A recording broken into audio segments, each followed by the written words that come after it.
control, mind-controlled Dragonite. We've seen this a number of times, them providing the old switcheroo where they throw that Dragonite into the off lane and grab themselves a carry-type mid for Miracle. I mean, dude, can it get any hyper? We're at $1 million major. We're in the semi-final with two of the best teams in the world. And one of the greatest players of all time picks out an Invoker. I mean, we've seen this before where there's an Invoker pick and then they just utterly lose right away, right? Don't go there, You were the one who suggested an Invoker pickup. We were talking about between games, and it was specifically against a Terrorblade for that reason, right? I do like, I was going to say, despite what I just said, I do like the Invoker. I mean, we're on the same track, saved himself. I just don't want to see Quaswax, please. Okay. No Quaswax. No. Okay. Cat, prediction. I actually can't say no to a Miracle Invoker in this game. I think it's a good matchup here, too. I think it's going to be a good Invoker game, so I'll say Liquid. Yeah, I'm going to go with the crowd and Cap. Liquid. Invoker, really, not just Liquid, just Invoker. So, we are ready. Are you ready out there? Are you really ready for the semi-final? Because it's about to kick off, ladies and gentlemen. It's Liquid versus Virtus Pro. What a beautiful matchup. Liquid versus VP. Winner gets into the grand final, but both teams already secured points for the international. Purge, we're here. We get to watch an Invoker, and we're going to watch an Invoker that isn't Quaswax. Thank God.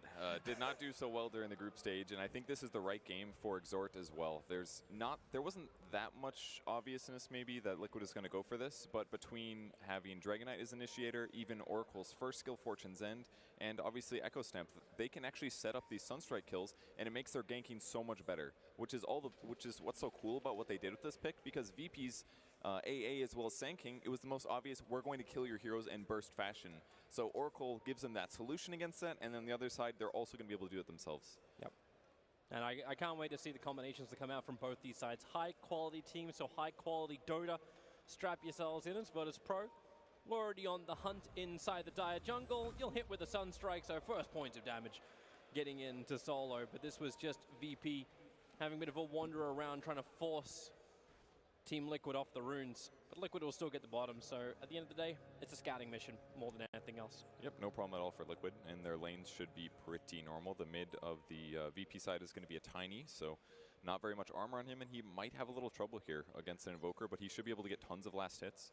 It all just kind of comes down to HP trades and seeing who can get a kill with rotations. Now let's actually just have a quick look through our lane, especially as we have ourselves a small pause, so it is going to be no one's tiny in the mid lane, going against Miracle's Invoker. That then puts Ramses on the bottom lane as the Terrorblade. He'll be battling up against what is a dual lane currently, which is Mind Control's DK and GH. We saw just how great he was with the stacking of that small side camp next to the bottom lane and then just gaining such a huge amount of damage. So watch those camps very closely. Up towards the top lane, it puts Matabaman onto the Lycan. He'll be babysat by Kuro on the Oracle. And that leaves Roger as the roaming SK, Boots and Clarity's first, Harsha off lane as the Doom. So you will actually have the 3-position Doom bringer, even if he does become a hybrid. And then last but not least, Solo, the Ancient Apparition for VP. So I think the lanes that look pretty good for Liquid, I would say both teams are fairly happy in the mid lane. I think Liquid's off lane of Dragonite plus Elder Titan is really good. There was another Elder Titan performance we saw at this tournament where Elder Titan just kind of dumpstered the Terrorblade in lane. He's got a lot of armor, but if you get enough damage, you can chase him down and out-harass him easily, especially with your passive, which will reduce a lot of his base armor. And then in the off lane, I think VP has a little bit of an advantage, maybe a moderate advantage. Having a Sand King as well as a Doom. Doom is conventionally not the strongest offlaner, but in games like this, where he's against a melee hero, it's a really nice advantage because you can do a lot of magic damage yourself using Infernal Blade, and you can just pressure Lycan like crazy before he hits 6. He's going to have a lot of regen, but the trade should almost always go in Doom's advantage. Yeah, it's not like Oracle's going to harass him out of the lane, right? Exactly. This isn't a nuking style of hero unless you look for that final little dose of damage that can come from him, so... Or Invoker. Or Invoker. That's the only scary part for VP playing in that lane. And where AA goes is going to be pretty interesting. He may end up starting the mid lane to give a bigger advantage against the Invoker, or he may end up just shifting all the way bottom to protect Terrorblade, which is what it seems like it's going to be. But I think this is a lane that ET is really happy about, because TB is a melee hero and AA is the ranged one, and it's going to be a lot of ET punching AA in the face. That is not going to be a happy time for AA. That's going to be a lot of ice shattering on the bottom. Yeah, but I still want to wait and see if Solo's going to block up that camp. So is this little side one, GH already getting heavy into Ramses, doing damage with Mind Control, the Dragon Tail stun to begin with. Or Courier, Solo needs one more hit. He won't find it on the other side of the tree line. And GA is still using that plus 10 damage from his Spirit previously to bring Solo down. So Consumable's already being burnt a little bit. Keep your eyes on Miracle. He did go for Sunstrike to start with. So this heavy damage, you have to watch the side lanes. You have to keep your ears out for the Sunstrike. With that said, no one's getting a lot of last hits at the start here. He's got 80 base damage, and he has a Quelling Blade. So him missing last hits is basically not going to happen, but he does have to be a bit worried about positioning. So this is definitely the action lane on the bot lane here between Liquid as well as VP, but there is always the threat of a kill on the top lane, as long as there is a little bit of harass, and if SK ends up approaching at the right time when somebody's a bit low, it could be a kill on somebody like Matoma Man. This is a terrific lane so far for no one. I know we're only a minute and a half in, but he's 9-5 for the CS against Miracle's 2-1. This is not the way Miracle really wants to start off this lane. It makes sense though. Invoker's base damage is not great. The Exhort helps, but against an 80 damage Tiny, it's just not even close to the same. But once Miracle pulls away a little bit in levels, he's going to deal way more harass to no one, then no one's going to be able to deal back. But then it comes down to Tiny's advantage of being able to toss back Miracle to a potential support. So if Sand King roams over, it's definitely a possible Invoker kill. Damn, that damage. GH with a howl, pop up too. Solo cannot escape. Solo knew before he used his TP scroll to go back to the tier 1 tower once GH had a little bit of that buff. And why am I not surprised that the dual off lane of Team Liquid is so heavily influenced by this Elder Titan? And again, the large camp isn't blocked here. It's fully spawned, it hasn't been stacked yet, and it's going to be a bit before Liquid can stack it. But even without that, they still did really well. This is Virtus Pro. We saw this on the main stage yesterday. Virtus Pro most definitely saw it. They have to try and counter this in some way, but how do you do it? Do you just try and have a crack up at the top? Do you play out the game? Do you allow the levels to come in? Right now they're winning on CS. All 3 of the cores for Virtus Pro have gotten over the 2-digit mark already, while Liquid are only just about to claim that with Miracle, thanks to the double damage rune he found. But it is offset by kills, and Elder Titan getting the first blood is going to change everything. It makes the game about even. So while VP can be happy that they're winning the lanes a bit here, if the kills keep continuing for Liquid side, I don't think they really care that much. They're getting slightly outlaned right now, because they can turn out kills later with good ganks. And Roger does his first rotation here. Smoke is popped. They've got 2 points in toss on Tiny, so Miracle's got to be careful, and we'll see if he can prevent this kill from happening. Yeah, it's still going to be difficult for no one to position perfectly to get around and throw Miracle back. The hardest part is Miracle sensing when there's danger. If no one runs forward at a weird time, he's going to read this, and he's going to realize the gank is coming.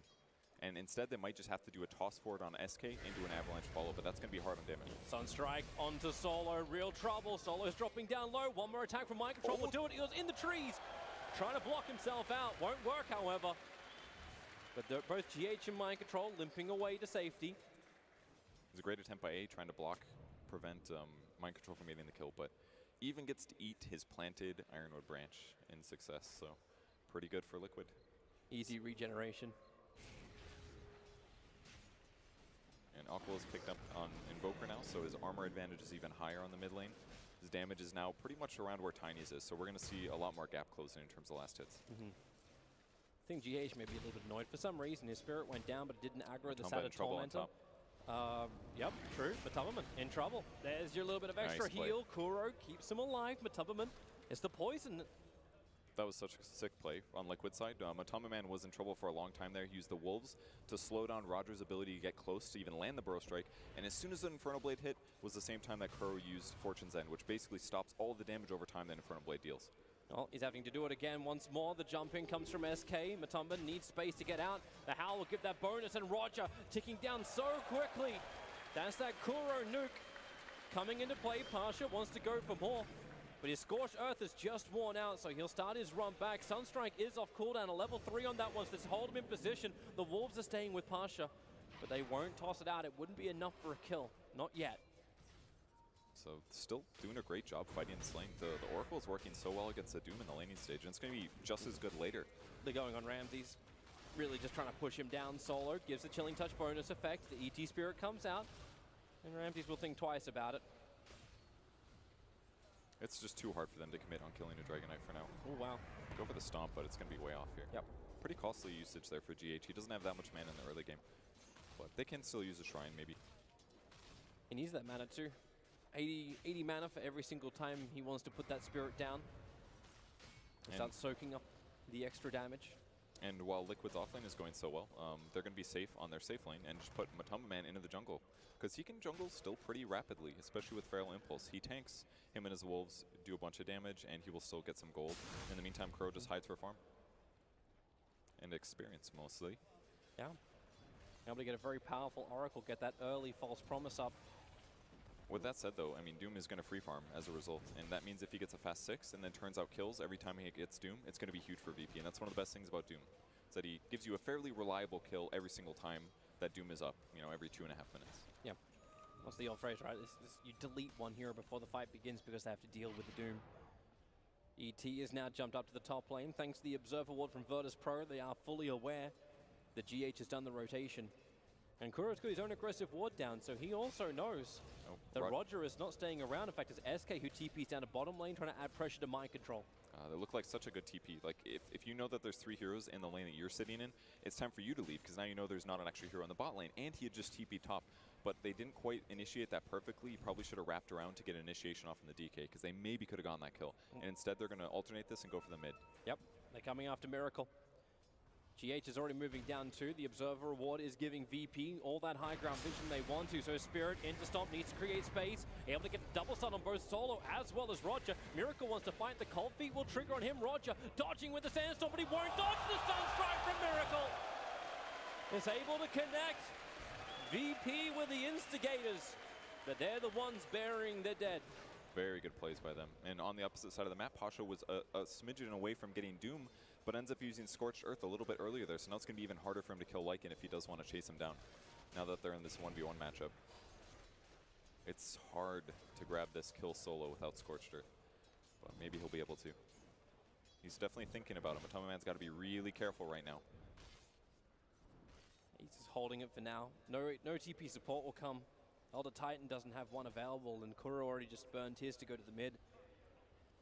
So ET has to walk back up to the top. Soul Ring's kind of an interesting Doom build here. Helps him basically cast Devour whenever he wants, and also really abuses Creep Nuke, which most of the time can't be afforded, but it's only 50 mana for some of these abilities, so with a Soul Ring he can just do an Inferno Blade and a Thunderclap all the time just to do easy harass. It's a smart way to play the hero, makes him a lot more efficient in lane. There's a little bit of chip damage by Ramses. I want to say onto the bottom tower when he burned his Metamorphosis, but it was purely to engage into mind control. But thanks to the 2 points up in Dragon Blood, and okay, now also Dragon Form being burned by mind control. They want to have a crack at him. Yeah, GH going to go into the Stomp. He doesn't have mana for a TP, slowed down by Caustic, but the high movement speed anyway from the ET Spirit just lets him keep running. Roger, the Observe Ward gave him a little bit of extra information if he wants to keep the chase going, but he does not have the movement speed to get there. I'm pretty sure VP dropped that kill completely. Doom did not use Thunderclap. I'm pretty sure he had it before he got stomped, and GH ends up surviving. So at least they didn't use Doom, but either way, VP seems to have pretty dominant control of the lanes right now. Yeah. Just try and stay on top as far as the net worth goes. Mind Control's having a good time on bottom, keeping Terrorblade as low as he can, even though Ramses does have the 1 charges available. Yeah, his lane is definitely going well on Dragon Knight's side. So every time he attacks the tower, it's 100 damage. It'll add up in the end. But I think Roger's also getting a lot done here, constantly looking around and scaring and worrying Matamba Man whenever he spots him. Heavy rotation stop. Matamba's going to trigger his shapeshift. They're going to look for the Spirit on top of Doom. Thanks to Fortune's End, they can hold him in position to get the follow-up Stomp, and there is no way for Pasha just to run out of this one. Who does he want to Doom, if anyone? When no one does his rotation, the Burrow Strike will miss. No one hasn't decided on a target just yet. It'll be the Avalanche into GH. Couple of stick charges and some space. Kuro giving him that regeneration, and Virtus Pro, they haven't got the control they were looking for as Liquid will retreat. That was a super big play by Kuro. He uses Fate's Edict while GH was in air. That stops the toss damage and completely nullifies VP's ability to do magic damage. Really sick play by Kuro. There's a high chance that GH goes down if that wasn't done by Kuro here. And he's basically just shutting down a lot of these rotations. And that was the mid player teleporting all the way to the top lane to try to make a kill happen. It doesn't happen. Miracle gets tower damage and just not good for VP. They're still trying to force the top lane. The Stomp is making it difficult for Pasha and Roger. They'll pull the creep wave instead. Matumbaman's back to the jungle. He knows his two supports have that top lane locked down. Bottom lane, however, might be a little bit different. Ramses has a double damage rune and level 4 Metamorphosis just ready to go. So Mind Control will need a little bit of extra assistance to hold this bottom tier 1 tower. At least he has Breathe Fire. It can reduce the damage that he's doing illusion-wise. It's one good thing, but he's going to play this safe here. He does catch just the illusion, though, so that means Ramsey's doing full damage, and this tower's going to take a lot of damage. Yeah, Fortification has to be burned by Team Liquid. ET's moved over, so again, GH understands where the attack is coming. He ends up getting the spirit damage in, so he'll say hello to Roger, plus 66 damage. The GH should beat into that Sand King. And Terrorblade loses a lot of health, but this is the danger territory here for Liquid, because that just means more Sunder potential if they catch a hero out of position. So they have to be very careful, and that's why GH moves these positions. The Sunstrike! That was so sick. Roger doing his best there to get close to try to split the Sunstrike damage, but I think he would have had to commit a Burrow Strike to get closer faster. And a great play there by Liquid. They're going to go for more. With that stun out, Roger has to Burrow Strike himself away. The Cold Feet will control, Mind Control Roger. So low on life. He needs some space to regenerate up. GH, he's 9 HP. The Sunstrike will be off the mark. Spirits in 2, 1, 0. GH, he has to get it back under the tower. Chasing Roger, the Cold Feet. GH will run left. His Spirit runs right. Roger stays alive on 22 HP. Mind Control was a little bit too far away to get the extra damage. And now do we just wait the 8 seconds for Sunstrike to come back off cooldown? Nah, they're going to shrine it up. He'll be fine. Oh, he'll go for it. And then he'll end up being solo. I don't know if it'll work yet. They're pinging now. Maybe he will not. They do get some tower damage. That kind of tells them that they want to shrine. And Mind Control might die for this, but he's going to get the tower very low. He's got 1 charges as well as the ability to TP, but when there's that many stuns around him, not enough regeneration to save you, Mind Control. So bottom tower will be denied by Virtus Pro. And that's the first kill for Virtus Pro. Took him over 12 minutes to claim. And again, Miracle slapping the mid tower. It's in deniable range once again, so maybe we won't see Liquid get any towers, but I mean, they're dead. They're just not last hits. That's good enough. The Lycan Wolves are looking for it. Miracle will come in to help out too, but still no one denied the tower. Matumbaman and Miracle were committing for this. So 2 towers down. They just can't gap close and get the disable off. Like all of their heroes, while Liquid can do this bursty thing with Elder Titan and Sunstrikes, and it isn't really going to be until like Blink on Dragonite that somebody that's running away on VP side is super threatened. Because it takes a lot of heroes for Liquid to do these combos. It's one negative of what they're working with here. And we still haven't seen a Doom yet out of VP either, but Pasha has been around the map, showing up at the right times to pressure the right heroes. Miracle, he's ready to fight. Their Dire Observer Ward saw him go down. Ramses now tries to go up the hill. There's your combination for Miracle, and Ramses tries to Sunder. The continuous stuns from Mind Control and Miracle go to work, while in mid lane, the initiation was onto Matumbaman. So a core for core trade-off, and VP will get damage into a tier 1 tower now. And still not too much used. Though. So they still have Doom ready to go at all points. I mean, kind of a cool build. Toss, throwing back into the river. Kuro, no one with that early blink dagger is able to put it to work, and there's nothing Kuro can do to save his life. No one actually gets a double kill out of this. And Virtus Pro keep the pressure up, but they're still giving split push. Mind Control is on top of that tier 1 tower. And during this whole time, the best thing about split push is you're usually killing entire creep waves. So even if Mind Control does die for these pushes, he's getting closer and closer to Blink Dagger, which at that point is just going to make him a great ganking and teamfight hero. So it's going fine for VP. They technically have an advantage in terms of gold, but Liquid seems to be getting a little bit more out of the map, perhaps. Yeah, your technical advantage, you're right. Like it's only ever spiked just slightly over the 1K mark. Gold-wise advantage for Virtus Pro. I mean, if Liquid had gotten those last hits on towers, they'd just certainly be in a big gold advantage right now. Maybe not big, but a gold advantage. I'm still waiting for Doom. Bottom lane, Burrow Strike is out. They found Matumbaman. He's looking to get out of this one, but with the epicenter, there's too much slow, too much damage. And Roger will get the kill onto Matumba. Pretty easy kill right now. On the other side of the map, Ramses is sitting to push out the top lane, but Liquid's setting up for this one. Yep. This could definitely be a kill if they get the stomp. Okay.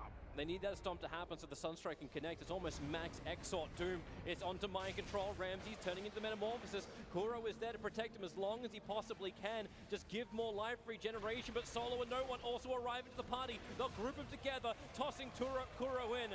Mind Control and Kuro both going down to the 3-position Doombringer. It was a good attempt at a save, but that was just way too much damage. They were taking magic, they were taking tons of Terrorblade physical that whole duration, and a great chase and definitely good use of Doom.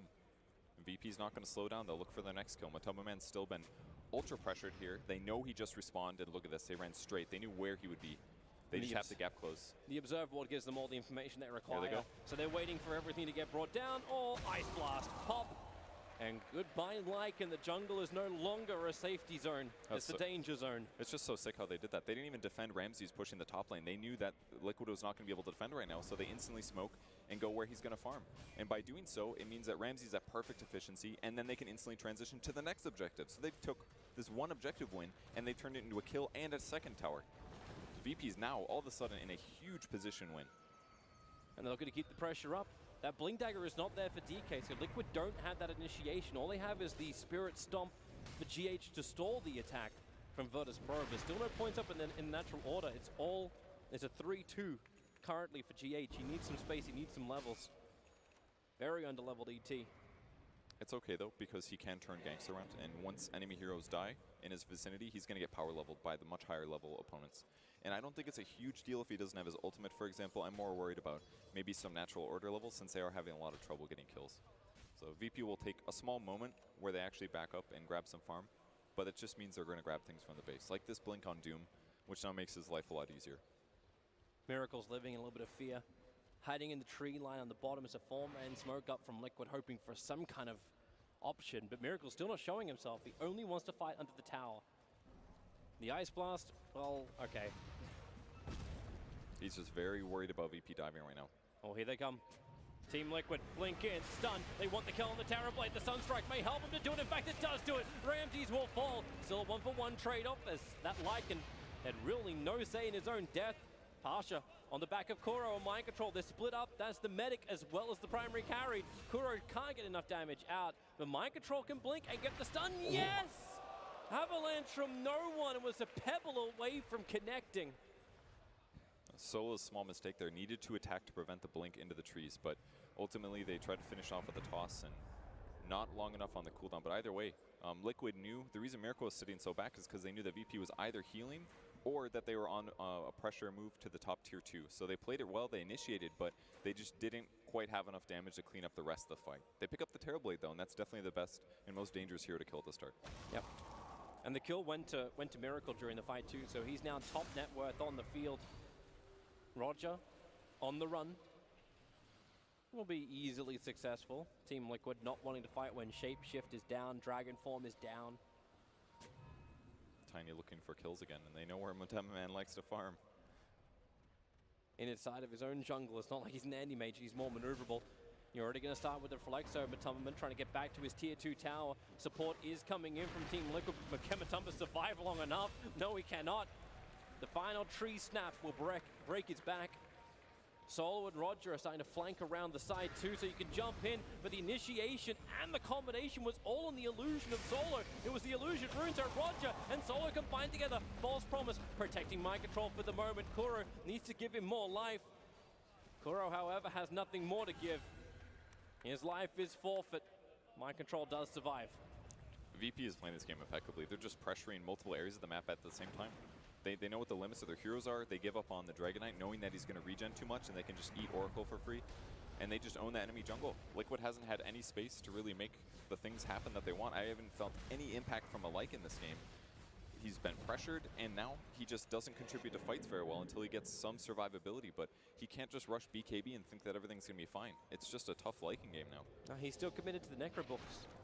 I feel like he has to finish it. It's definitely one of the best ways the hero can become useful, because if he goes BKB, then that contributes or makes him only good at team fighting. Blink up, initiation, as the Ice Blast is coming in. It's real problems for Liquid. They get hit by this so hard. Kuro able to deny Miracle. Oh, Miracle gets a revenge. Mind Control can't go anywhere. Locked inside the cold feet. Roger hiding inside the sandstorm, but they had the dust out, so at least they're able to wrap him up. Underneath the tier 3 towers is where Liquid are currently dying. No one in Pasha, just unstoppable. They're playing so well. I mean, the only thing that went well for Liquid in that fight was that Kuro was able to kill his ally so that he couldn't give golden experience to the enemy team, which was a good grab because Invoker was certainly going to die there. But it's only at a loss of their 2 supports on VP side, and their cores continue farming in this time period, collecting items that are going to be hard for Liquid to fight against in the late game. I've had no one still hunting Matomaman. He's got one job currently, ensure the Lycan never gets big. So let's see that fight once more. And no one, easy combination, just walking up the hill just to crack Miracle. And Kuro, yep, denies him, then gets doomed himself. So no more influence from the Oracle. He was doomed, right? Did Invoker get doomed? No, he didn't. No. I actually am very confused how he was able to deny him. What am I missing? I'm missing something. He had Ice Blast, would have been affected by Caustic. I mean, but the only thing you should be able to deny is Doom. That's why I'm confused, right? Infernal? That should not be deniable. I'm not sure. I really don't know. I'll look at the Reddit thread later, I guess. I'm confused. Someone will explain it. But for now, Team Liquid are just in recovery mode. That gold graph has really started to spike up. Now almost 10,000 net worth advantage for Virtus Pro, 8,000 for the experience. It's just going to start to increase as Team Liquid, with every single engagement that happens, prove that they're just not able to. So let's see this in slow motion. All right, Burrow Strike, Ice Blast, looking for debuffs. He was dusted, and he got Purifying Flamed. I saw that part, and then he just denied him. I feel like he shouldn't be able to. I still don't know. Isn't it an ability from Oracle that can do that? I don't think so, but I might be wrong. All right. I'm not sure. Anyway. We'll find out later. Yep. Let's focus on the here and now. So Team Liquid, they 5-man group up, ready to fight up on top lane. They don't have these BKBs available yet, just the level 2 Necro books, and they're hoping that VP will oblige them. You were mentioning previously that Virtus Pro, one big core kill in favor of Team Liquid, can just start to turn this around for all the supports. But that tier 2 tower goes down, and Virtus Pro, they are pushing rapidly into the mid lane, and Team Liquid need to come back. You have TP on the Lycan, and they're trying to get the best trade-off possible. Miracle can slow the push, so the tier 1 tower on top does go the way of Liquid. Miracle getting the last hit on that. I think I figured it out. Maybe not. I'm not sure. You're looking back through the combat log. It's going to pester you. I think it was that Kuro attacked him, which put him within Ice Blast threshold range before the Ice Blast tick caused the kill. So because Kuro was the one to put him below that threshold, he ended up dying, but the source was Oracle. That's why when you attack somebody into threshold range on AA and it gets them low enough, you get the kill on AA, even though technically it was the threshold, you know? It was something like that, but I'm not sure how he's able to attack him, because you should only be able to do that when he's doomed or something. I'm not sure. But I think it was Ice Blast related, pretty sure. Mystery may be solved. Maybe solved. Relax, Patch. We'll just focus on the new stuff coming up. I'll give you another thing to debunk. Level 3 Necrobook is now done over on Matumberments. They'll get a little bit more detection. Difficult when you've got a Shadow Blade from no one already there. Here comes your Ice Blast. The Avalanche will connect Matumba. Broken free with a False Promise. Sunstrike position's really good. So Solo will fall. They're tossing back Mind Control, but Matumberman on the front lines trying to battle against no one. Rogers prepping up the epicenter. He'll jump in, goes over towards Kuro. Dust is there for the reveal, so no way to hide inside the Sandstorm. Roger is falling down too. A double kill for Miracle. They're feeding the beast, and I don't mean the dragon, I mean Miracle. They really needed that after the last couple of fights, and a great initiation with Dragonite finally pays off. And the hero that they found was Ancient Apparition. That's the guy that they want to kill. It's by far the squishiest, and that's where Liquid needs to start to win the fights. Unless they can kill something like Tiny or Doom or wait until VP spread out, that's probably the best fight they can look for at the moment. Matumba's able to get rid of that Observer Ward that Kuro was looking for with the Sentry.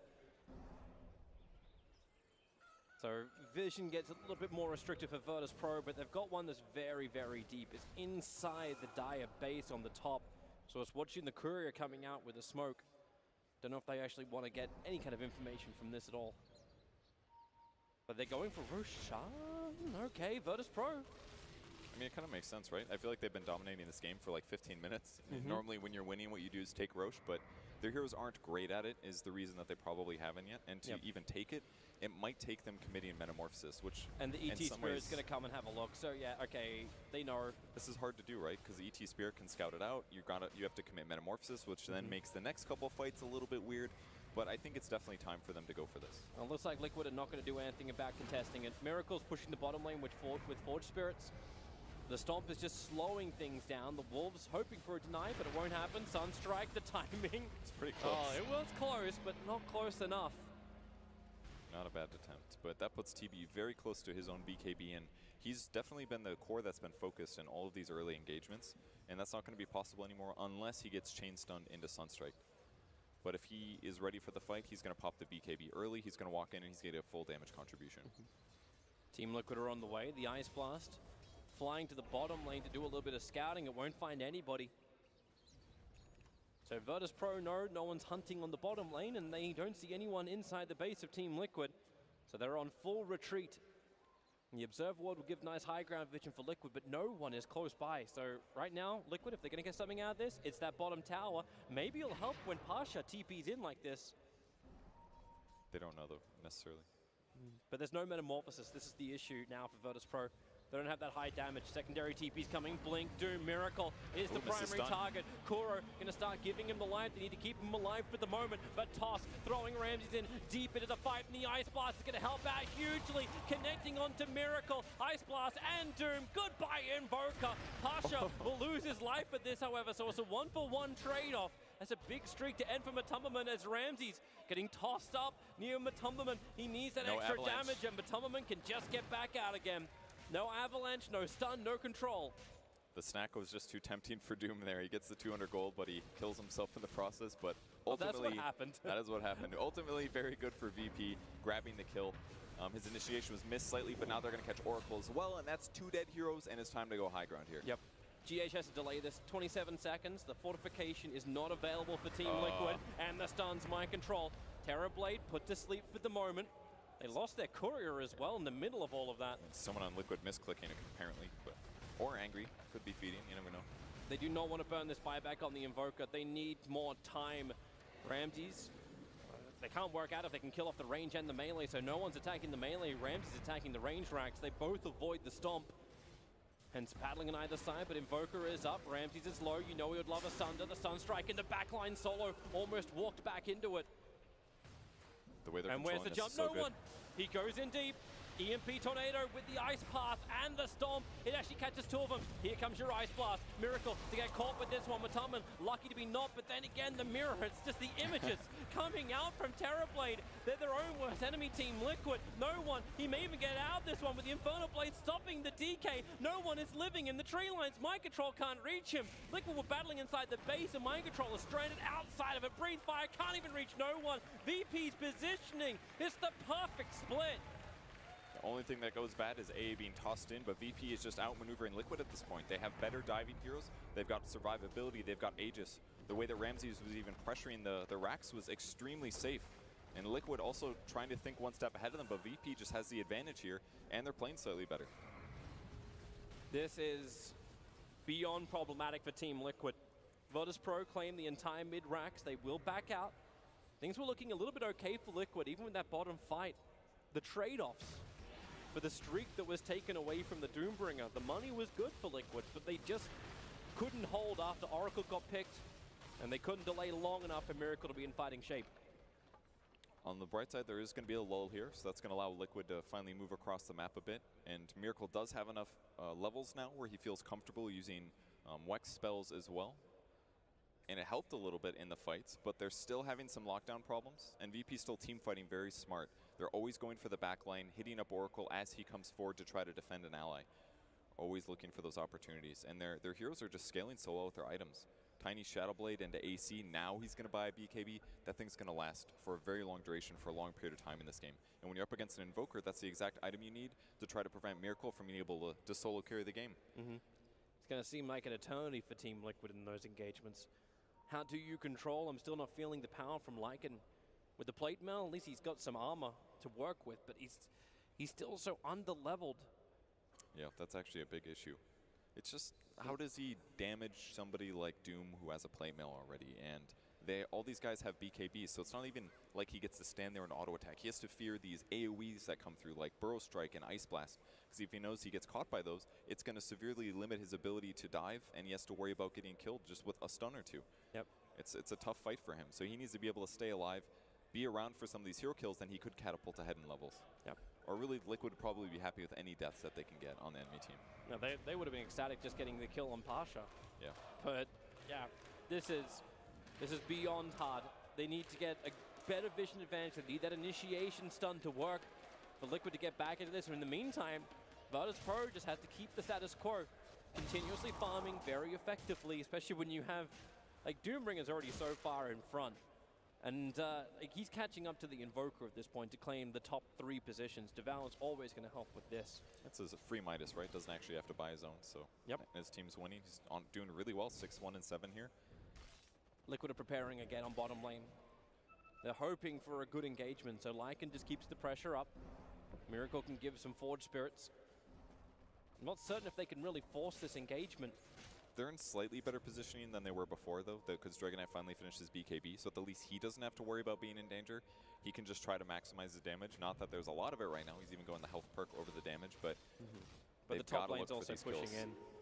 And they have to do moves like this. Yeah, they're going to get ice blasted, and sometimes VP will just avoid the kills, but Liquid does have to make these maneuvers outside of their base. Otherwise, there's no way they'll catch up, because VP will just be able to split up a little bit. They have the better individual gankers and the better 2-hero gankers, whereas Liquid can't get caught by themselves or separately, because there's just going to be a second Raxnet there. At that point, the chances of winning the game are going to be so much lower. Yeah, because their counter push is terrible compared to Virtus Pro's. Like, Virtus Pro can just start cleaving through waves. Even SK by himself is a great split pusher. And they just have better catch, too. A lot more Blink Daggers. More Shadow Blades, 3 blinks on VP side. Liquid has some, but if their heroes get caught, they're almost for sure dead. Yep. Lycan included, really. And they're going to start to get kited. That Skadi is rapidly approaching for Ramses. That'll be pretty nice. It's going to be difficult for anyone to keep up in the fights. But Virtus Pro being very patient about it all. They still have a tier 2 tower in the bottom lane to bring down. They're using the Ice Blast to keep the split push under control.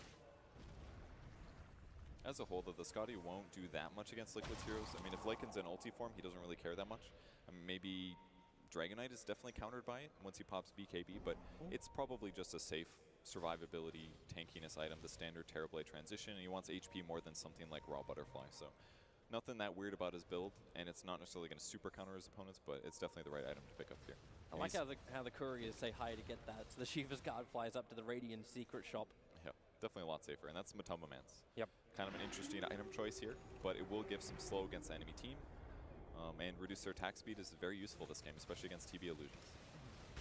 And he really needed something, but buyback-wise, it's not a happy place for him. No one apart from the ET has buyback on Team Liquid. So as the push comes high ground, not seeing VP force it, they can just go for the easier target, which will be the Shrine, making sure Liquid cannot TP in behind them. Was opened up after they took out that mid lane of Rax. But they've got a gem as well at this point with their advantage, so any wards that Liquid wants are probably not going to be around. Now, they do have wolves at least. They can scout with those, and that's what they've been doing very heavily. They're coming to fight but quickly. They can also just eat the wolves. So where's your first target? Danger. Miracle, Ramses, the smoke breaks. They know someone's in the trees. GH, wait for the spirit. Necrobook's being burned as well. They're worried about Invis. Rogers nearby. Mind Control needs a good jump stun, and now he's found it. It's no one's tiny, but the BKB comes up, and here comes Pasha as well. Ice Blast, no!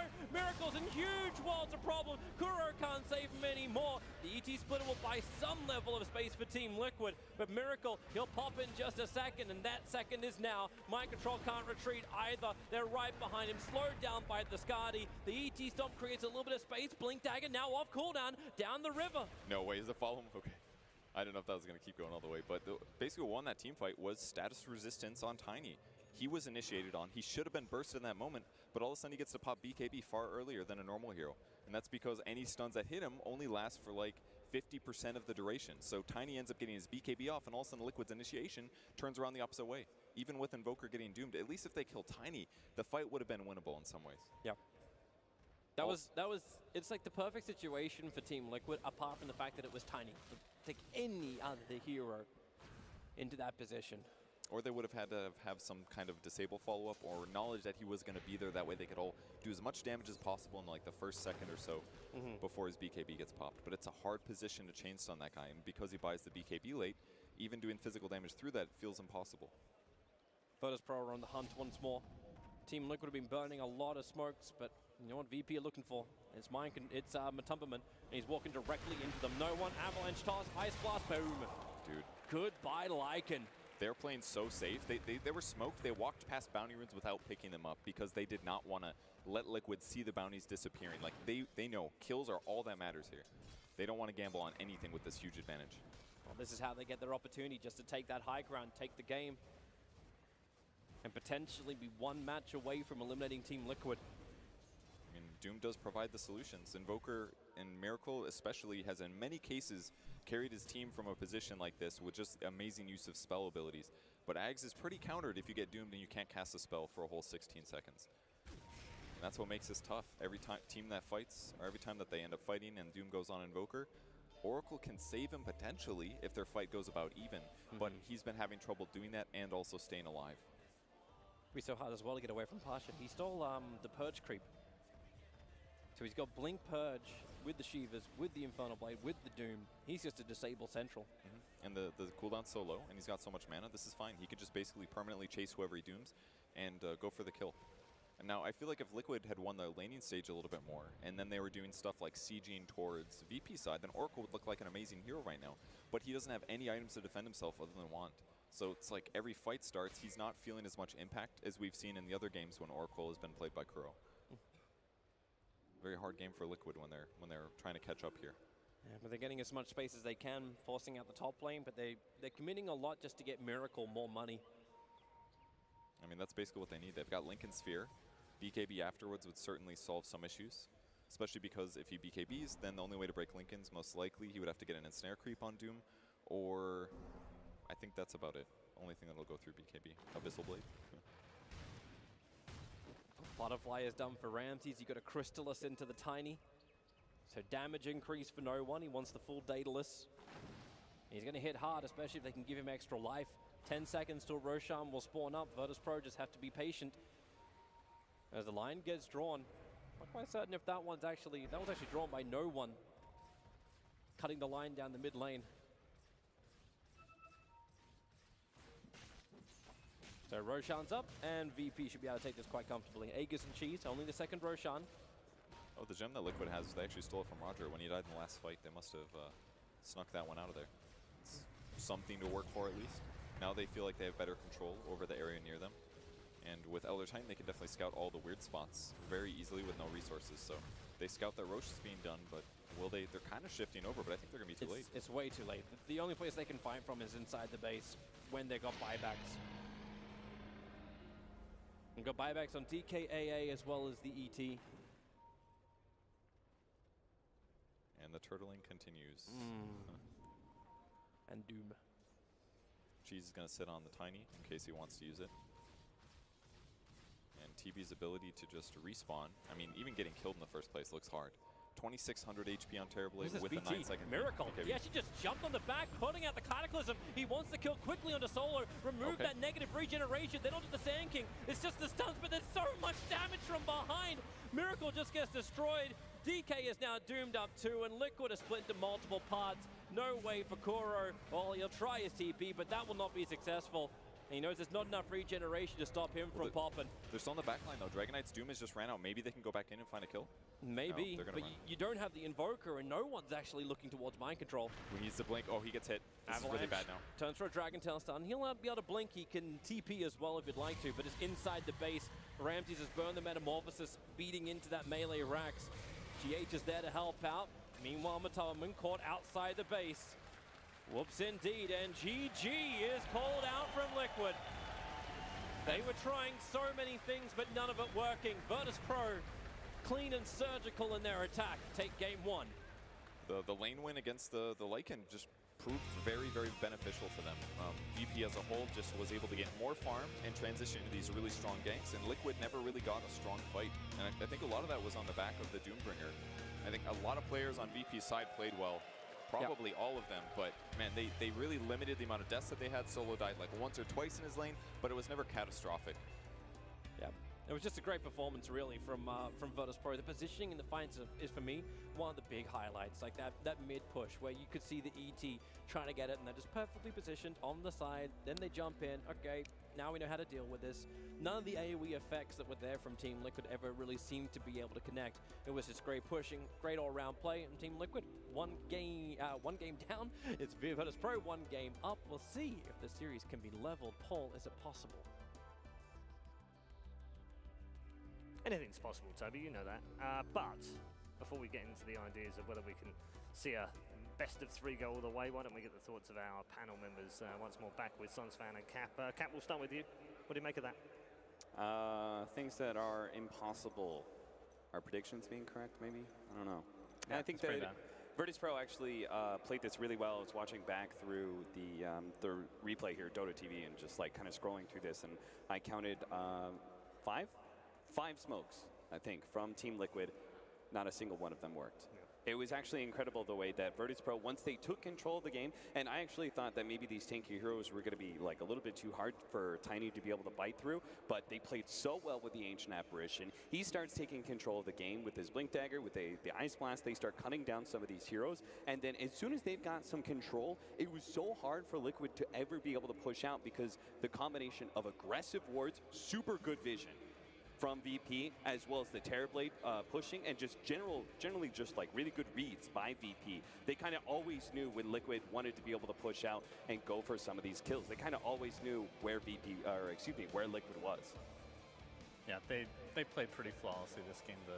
Once no one picked up Blink Dagger, started assassinating heroes left, right, and center, and then he ended up getting Shadowblade and just did even more of that with the AA's help. But I mean, at the end of the day, I think the Liquid lineup I still like a lot. Like on paper makes a lot of sense, right? You have, first of all, I want to see DK as offlane more often. I like that a lot because he ends up getting the same amount of items typically as the mid anyway, at least eventually in the game. But he's very tanky. He has this kind of like with the talent changes, he doesn't really attack as fast, obviously, but he's going to be getting this other talent, which Breathe Fire is going to be more of a mitigator of damage, which in this game in particular I think is really good against Terrorblade and Tiny.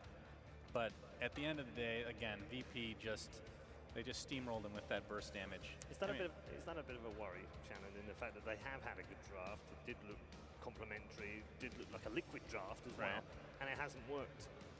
Because if that's what they were going to do and it hasn't worked, that's a worry for game 2, isn't it? Yeah, no, there's definitely a good point there. I think Cap kind of hit the nail on the head before the series even started. The VP has been definitely better showing so far this tournament. I mean, they did lose one game, but I think we can all agree that was mostly overconfidence more than anything else. Liquid, on the other hand, they've definitely dropped some games that have not looked as flawless as they maybe have in recent memory. Yeah, and let's say this, like, if the lineup looks good for Liquid, the lineup looks really good for VP, right? It's just like you have this 4-man crew that's going to run around, get kills. You've got a Ramsey's Terrorblade. You're never going to say no to that. After all, it's one of the better carries of this current meta anyway. So I think that this game was also going to be super comfortable for VP. I think it was just a question of who was going to take control of the game because there are certain heroes, like, I don't think you want to be able to play like super reactively on some of these support setups. I think you wanted to be able to, if you were Liquid, try and take over this game with like your Lycan pushes. You want to be able to have this frontline DK doing so much, but instead it was no one's Tiny who took over the game. And as a result, just everything that happens positioning wise, a combination of aggressive vision, really good scans, and then also the Tiny kind of always being in the way, that Liquid having to go through this Tiny was so much of a problem. Later on he got BKB, but before then you're talking about like trying to throw a Dragon Tail stun onto a Tiny. He's going to take that off real quickly thanks to the status resistance. He doesn't need that saving hero in the Oracle. So once VP are the ones who take over the game, like they kind of control a lot of the map, they're the ones taking the tempo. I mean, just look at the way the Lycan played. Matumba Man had 2 modes in this game, where he was either the one being initiated on and blown up immediately thanks to the Tiny combination and then Ice Blast to really be able to finish off that hero, or he was not the one being initiated on. He would get off his ultimate, but then the rest of VP would kind of ignore him. Whatever he was chasing, say it's a Sand King would just run away from the team fight. Matumba has to put himself, chasing that hero the entire way, and they just focus on going for this backline. They focus on getting the Doom on top of the Oracle or the Invoker. They focus on being able to get constant Infernal Blades to be able to threaten a lot of these heroes, and this Dragon Knight unfortunately didn't really, as I kind of agree with you, I think offlane looks good for him, but the damage output of him, once the Lycan is away and Mind Control is the one who has to do a lot of that damage because his Invoker just isn't having that impact yet, it just looked a bit lackluster. They just kind of ran through a lot of that back line of Liquid. I also thought that Pasha's his Doom was quite impressive. I mean, a lot of it's because of the vision, like you're talking about. Tiny jumps with a lot of burst damage, but if you look on paper, I'd say Doom is not great against Lycan DK because a lot of times they're going to get their ultimates off beforehand. But if you're able to jump in and have enough vision to be able to get that off, then yeah, it's literally the most powerful single target spell in the entire game. Yeah, and it's literally just broken, right? Tough game as well for Liquid, wasn't it? I mean, it felt a bit like they were treading water in this game. They just couldn't really do anything. I mean, couldn't start anything. We're always on the back foot. Yeah, I mean, they got off to a pretty good start. They had a lot of Sunstrike kills early on, but it just wasn't enough, especially once Tiny got mobility. You want to see him more, though, don't you? Oh, You yes. want to see that I want to see Invoker doing again, more. dude. I want to see that again. Hell yeah. I'm sure we will after that one. Let's take a look at the scoreboard right now and show you how things worked out in game number 1. If you are just joining us, don't worry too much because there is at least one more game, maybe 2, depending on what Team Liquid have to say about it. But this particular game, no one 11-0-6 for him on the Tiny for Virtus Pro as the standout in terms of statistics. Cap, is that helping you decide the MVP? Yeah, I'll go for no one here, though. I do agree that Pasha had a fantastic game. I really love the combination. I didn't see this right in the draft, the percentage-based damage, right? Ancient Apparition Ice Blast, then you've got the Inferno Blade coming in. It actually cut these tanky heroes in both the Lycan and the DK down to size real quick. So. Yep. Agreed. No one, baby. Yeah. No one. I mean, you could usually say that literally, right? Nobody's the MVP for VP a lot of times because it's very even overall. It's but funny you this should say game, that, Shannon, because yes. no one's ever made that joke before. You did it again. What? Exactly. No one has a clue what we're talking about right Oh, now. I'm sure they do. This Do has they? been Okay, recycled and it's many going a on. Yeah. I'm so- staying away from that side of the table. No. okay. Join in. Have some fun, Cap. Let your hair. Well, you haven't got much hair left, but let your hair down and enjoy yourself here. We're amongst friends, Romanians. Listen, Paul, at least I have little hair by choice. Oh, damn. Damn. All right. Well, that just I ended kind this of asked panel. for that one, didn't I? It's fine. I can cope with it. My heart's broken. I think I love it. We're going to head to a break right now, but don't go too far away, ladies and gents, because we are not too far away from deciding who reaches the grand final to play Vici J Thunder. Virtus Pro stand just one game away, but Team Liquid, they'll be looking for a fight back in game number 2, which is coming up next.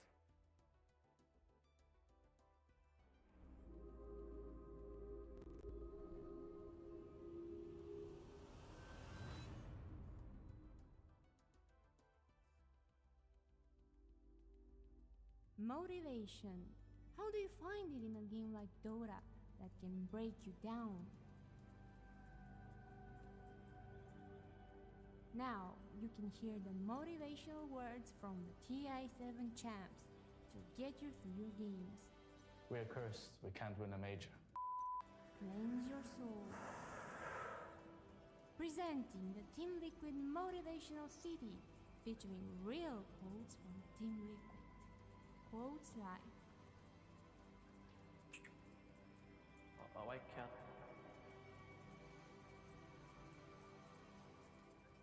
Don't give a shit. Give me the XP.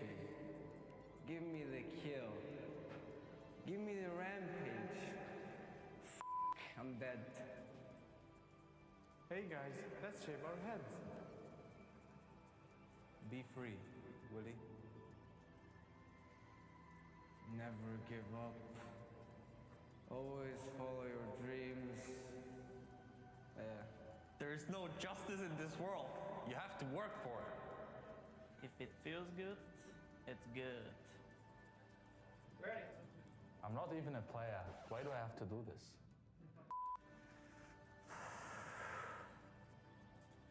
No chains can hold me, neither can they hold you. If life gives you melons, you probably have dyslexia. in stores now. You can do it! Oops. Actual game-winning advice sold separately. Ready. Steady.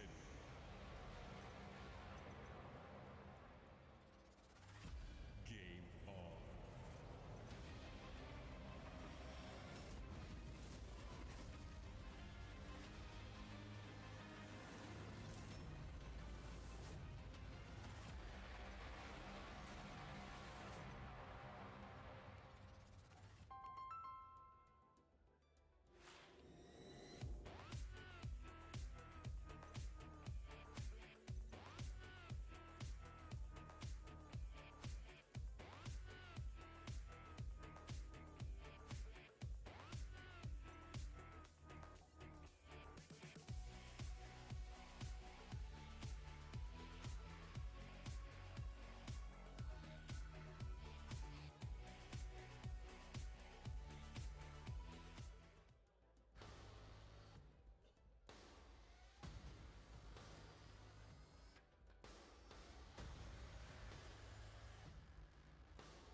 Here we go then, ladies and gentlemen. Welcome back to the Bucharest Major. We are in semi-final number 2. Just one more match to go. That's the grand final tomorrow. And still one question remains. Who plays Vici J Thunder, who made their way through past Newbie earlier today? Is it going to be Virtus Pro in 2, or can Team Liquid find some fight and come back into this second semi-final? They're going to need some inspiration from their many top quality players. Let's find out whether we can get some inspirational stuff from our panel members. Did you learn anything from Team Liquid in that motivational DVD? I learned that players are more willing to do content these days. Go back 2 years, none of those players would have done that, guaranteed. You know what it is? Kudos to them. It's the Slacks effect. It is the Slacks right? effect. Yeah, once you as a player or just a person in general, you see successful content, you think to yourself, that'd be kind of fun. I want to be able to do that. But when Slacks, it's the people who were willing to take the jump the first time Slacks comes around. Where he's like, hey guys, you want to do my little skit? And everybody's like, oh God, that sounds so cringy. That sounds like the worst thing you could possibly do. And it actually ends up being hilarious. But and cringy. It's all, yeah, it's and cringy. But it's the players who took that first step when Slacks first came on the scene. So. Those first explorers, we salute them. Yes, I agree. Yeah, I thought when you said it was the Slacks effect, I thought you meant like, he has this overpowering way of, overpowering them to do whatever he wants to do. That could be that too. Is also true. I feel like it's almost the opposite. The players have control over him. He just doesn't realize it. Just think about it for a bit. Next level, that is. It is kind of next totally level. next level. I know. They could have got a lot of work to do in this game. A lot of work. Can you see them coming back into this? Because as you rightly pointed out before we started this series, they haven't been playing at the level Liquid play. They're still good, they're still great players, but just haven't been playing at quite that top level that we've seen in the past. I mean, of course it's possible. We just talked about anything's possible, You can replace a member of your team and immediately win a major, and then perhaps going for a back-to-back for Virtus Pro. We'll see, but yeah, you're right. They do have their work cut out for them, and I think a lot of it will start with the draft, obviously, as it always does with Dota. But again, I don't even think the draft is necessarily the issue. I mean, Invoker just, as much as I want it to be good, it just has not been good recently. Or by recently, I mean the last 6 months. I thought you were going to say the last 6 years. I was like, whoa, hold on a minute. Only. It was good 4 years ago. But that's the thing about Invoker, though. It doesn't matter how bad. He's always a very entertaining hero to watch, right? Yeah, a bit like Storm. It's almost every single one of those later game carries that aren't regularly picked up. I think the OD is really the only hero that I'm kind of acceptable of right now. That is kind of regularly picked up as more of a late game hero. Terrorblade is another one. And again, it's because they're impactful early. Sneak through the little Matumba's like, bands, if we're going to lose this game, I'm going to do the most damage. I don't care. I want those stats, I'm going to be the most obnoxious. I want those hero fantasy in the game. points. Very important. They've got both they've got the percentage-based damage and that really obnoxious damage over time. That's true. So that this is the old. This is one hell of an opening. That is the old combo. Yeah. That is disgusting, actually. Yeah, that is super. You just need Zeus just to finish them off, just in case they don't die to the poison. Right? True. When you're hit by this combination and you might even kill somebody, but you're walking away from that fight and you're watching your HP tick down. You're like, no, please no. And you're trying to do the math in your head. What's 11% of my HP? Oh God, I'm getting closer. Am I gonna die? And inevitably you do, because this combination is just far too strong. Virtus Pro, though, I think this is going to be one of those games where you just need to run through heroes. You need to make sure that when you jump on the Venomancer, he absolutely dies. You don't allow the Ancient Apparition to be able to set up on you and get those good ice blasts. So I want to see some good old-fashioned VP aggression, run and shoot. It's good old-fashioned CIS aggression. They're going to go with the Sanking and the Disruptor again. Not uncommon. Neither team picked Tiny again. Oh, he got banned. He got banned, yeah. That was early the change up from Virtus Pro this time. That's what let the Veno through. Neither team picked up Naga Siren. That's true. Naga's there. Does it get banned in this second phase? Well, you would imagine, but you never know. Nor Death Prophet, though hard to fit in for VP's second pick after the Ancient Apparition is already there. Now, I don't know if they actually run this that often with this combination, but I'm just thinking, when I see AA Veno, I think, how can this be any worse in terms of playing against these heroes, right? I think Tinker being added to that would... With his rocket spam I'm just trying to think of what tilts the enemy the most, right? Tinker's got to be towards the top of the list. You're hit by all of that, and the Spectre comes in to finish up all those heroes. Of course. She jumps to one, he's dead. Jump to the other one. What they do run alongside sometimes is the Ench. Enchantress is one of the most tilting heroes to play against, actually, especially in a 1v1. You just don't win. Everybody loses. And we were talking about how the matchup against DK, but last time we already had kind of our offlaners. It's still open. Both the offlane positions are still kind of there because VP can run that Sand King in either the 3 or 4 position. But DK will be banned down this time around. Maybe it'll be picked versus the Terrorblade. Liquid have done that before. If VP get their hands on it. And apparently Liquid are going to leave it out there in the pool.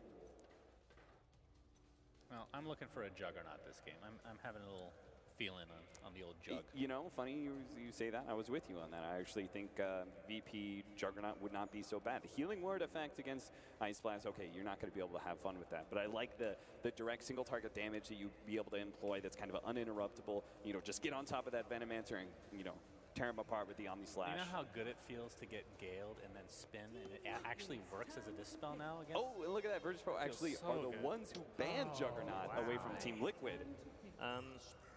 I don't want to say this too loudly. Yes.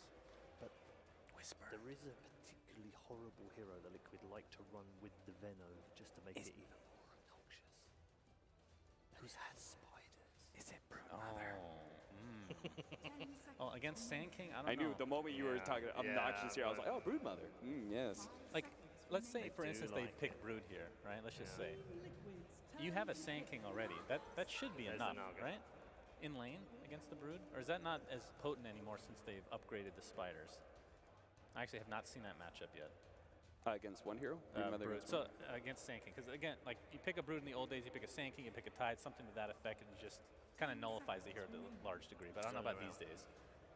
I think it's better for, like, because of the mid matchup, it's better for heroes like where we saw the Omni Knight, who has a big nuke that definitely kills the spiders in part because of that big pure. Naga Siren, so we're going to see the VP Pasha Naga Siren. I was a big fan of it last time around. I thought it was really smart, especially against the Lifestealer.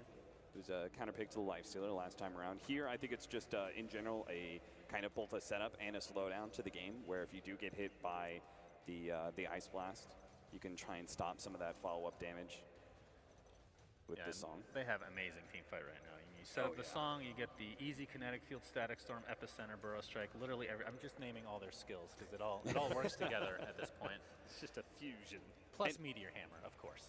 Earth Spirit and Ancient Apparition are not heroes. They like to maintain a certain distance on their enemy and then go in on their own terms. They do not like being surrounded by these heroes, and neither does Venomancer, honestly, because he could just get focused down here, imagine a sleep, into Disruptor, Static Storm. There's not a whole lot you can do about that combination. They're actually going to pick the Tidehunter into it.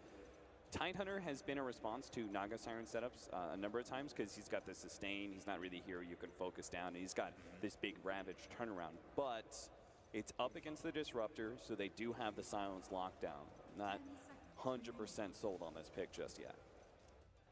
Yeah. Kraken Shell, unfortunately, will not take that off. I mean, it is AoE Doom if you get hags and all that good stuff, right? So, and we'll see. And the Luna in place of the Gyrocopter. Okay. I mean, I think that was perfect because I was thinking, okay, Gyrocopter is gone. You want to be able to have another hero that's well set up by the team fight aspect of the Naga Siren, but you also want a hero that's going to be able to outscale what is currently set up from Team Liquid, which is just kind of a Venomancer core and a Tidehunter. I think you can still beat that. An early BKB hero is going to be fantastic as well with all this magic damage and the AoE disable of Ravage. Ignore all of it so far. And right now, Liquid, their lineup does not go very late right now at all, especially against what VP have to offer. I mean, Luna, one of the best. Naga can transition into a core or into position 1 in a lot of cases, even as the off lane. So is there anything they can pick up for Liquid that actually... Medusa? That's pretty late game. I mean, do they want to just end the game early, possibly, with some hero pick? Well, I think if you're Virtus Pro, you're going to ban the Terrorblade. Because the Terrorblade versus Luna matchup is really unfortunate with Reflection. Yeah, that's very annoying. I think, but we'll see. They do need some physical damage, though, for sure. Simply because I think they're a little bit too focused on magic damage so far with their first 3 picks. I mean, even VP right now, that's quite heavy magic damage as well. They have some physical DPS in the late game with Luna, but still mostly magical heroes for both teams. Yeah, I feel a little bit better about theirs simply because we do have this reliable physical damage later on in the game with the Luna. And they're going to take away a puck, another initiator thrown out of the pool. 10 seconds remaining. I don't know what wraps this up for Liquid, though. We need a miracle hero 5 seconds remaining. that will help them transition to the late game somehow. Virtus Pro's turn to And they do ban the TB, as you said. How about a Timber? Timber against Ensnare and Disruptor. That's pretty horrible, actually. I mean, as much as I want to see a Timber, it's one of my favorite heroes to watch, for sure. Don't think this will be... I don't think so will work out for them. A tough ask, isn't it, Cap? It's hard to fit in, but maybe Lifestealer? That was banned. Oh. Yeah, it was banned. Oh, yeah, Liquid took that out earlier. Banned it. Yeah, I was saying for VP, it's weird to fit in, but the magic immunity, I think you want kind of a durable hero that gets on top of these and can sort of lock himself on there. That's why I was a fan of the Juggernaut as well. Which they banned. Maybe the DK's out. Team Liquid's turn to pick. Queen of Pain. My goodness. All right. Let's see then. Where does Liquid go? Yeah, you get More those- obnoxious? We might see a lot of Almost denies this game. I think that's 2 out of the 3 heroes that have deniable spells, if I'm not mistaken. Shadow Strike and 10 Venomous seconds Gale. remaining. Very important stuff. 5 seconds remaining. It's all the little things. They all add up. How's, I don't know. I'm trying to think of a hard There's- carry, like Void or something. I don't know how good that is this game. It doesn't really feel very miracle-y either. Miracle-y? He's played a lot of PL recently.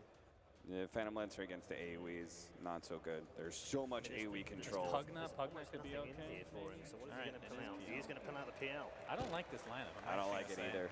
Okay. That means they're going to win, pretty sure. Yeah, pretty sure that is exactly what's going to Analyst happen. curse. Yeah. I mean, you've got SK and all his AoE, Queen of Pain, ton of AoE there. You've got the nice Static Storm lockdown against this with the setup of the Naga Siren against the PL on top of that. I kind of feel like Liquid and that last pick was put into a corner. It was very limited, wasn't it? There wasn't a huge amount left out there. So go for comfort, I guess. All right, where are we going with predictions? I'm going VP. I really like their lineup. I've liked it from the first 3 pickups. Only thing I really like about Liquid is the fact they have gotten Matumba Man Venomancer, so VP. That's never a good thing. There's Just be guaranteed to happy be with some that. damage in this game. Yeah, I mean, Shannon, where you going? As much as I like PL nowadays, because he does scale a lot better, especially since he's got that level 25 talent, although Miracle did not pick that up in the last time he played it. I do think VP's lineup is just way better right now. Okay, let me just double check this. You both went for Liquid game 1, right? Yes, You're so it's going to both game going 3. Listen, we're just setting up the whole 1-1 situation. Gotcha, Game brilliant. 3, let's I'm go. totally on board with that. I'm sure everyone here is on board with that, unless they're a Virtus Pro fan, which I know there are a lot of you here for as well. Now, can Virtus Pro make it to the grand final in double quick time, or can Liquid peg them back to 1-1? Let's rejoin our commentary team of Toby One and Purge. I sit here as a biased commentator, hoping that once again the panel is incorrect. I want a game 3, Kevin. And right now, looking at the draft, it doesn't look that strong to see a game 3. Both the panelists, they went for Virtus Pro, and we're having concerns about the laning phase. Yeah, I can definitely see where everybody's coming from there. But oftentimes what Liquid does is things that confuse me that ultimately work out really well in the end. Just because the overall synergy between VP's drafts don't necessarily look good, Liquid is always looking for a way to provide a solution against that. And maybe strong lanes is one way, because VP has picked some heroes that are slightly weird in this draft. The Queen of Pain has been occasionally used, but isn't seen as the best core right now. And while Luna's had a lot of success in the last 2 days on stage, she was barely touched in the group stage. So maybe there's some solution against this that Liquid is looking at. Like, for example, lots of PL illusions is going to eat up things like glaives in team fights. Yeah. VP has a lot of stun and things like that, but maybe if the PL gets to a good position, or maybe if Liquid starts a good fight with IA Ice Blast and Ravage, it'll just be one of those annoying heroes dead anyways, and they can play through it. So yeah. Lanes are obviously a huge impact. In the previous game, Liquid had a tough time in their lanes. Maybe they can turn it around for game 2.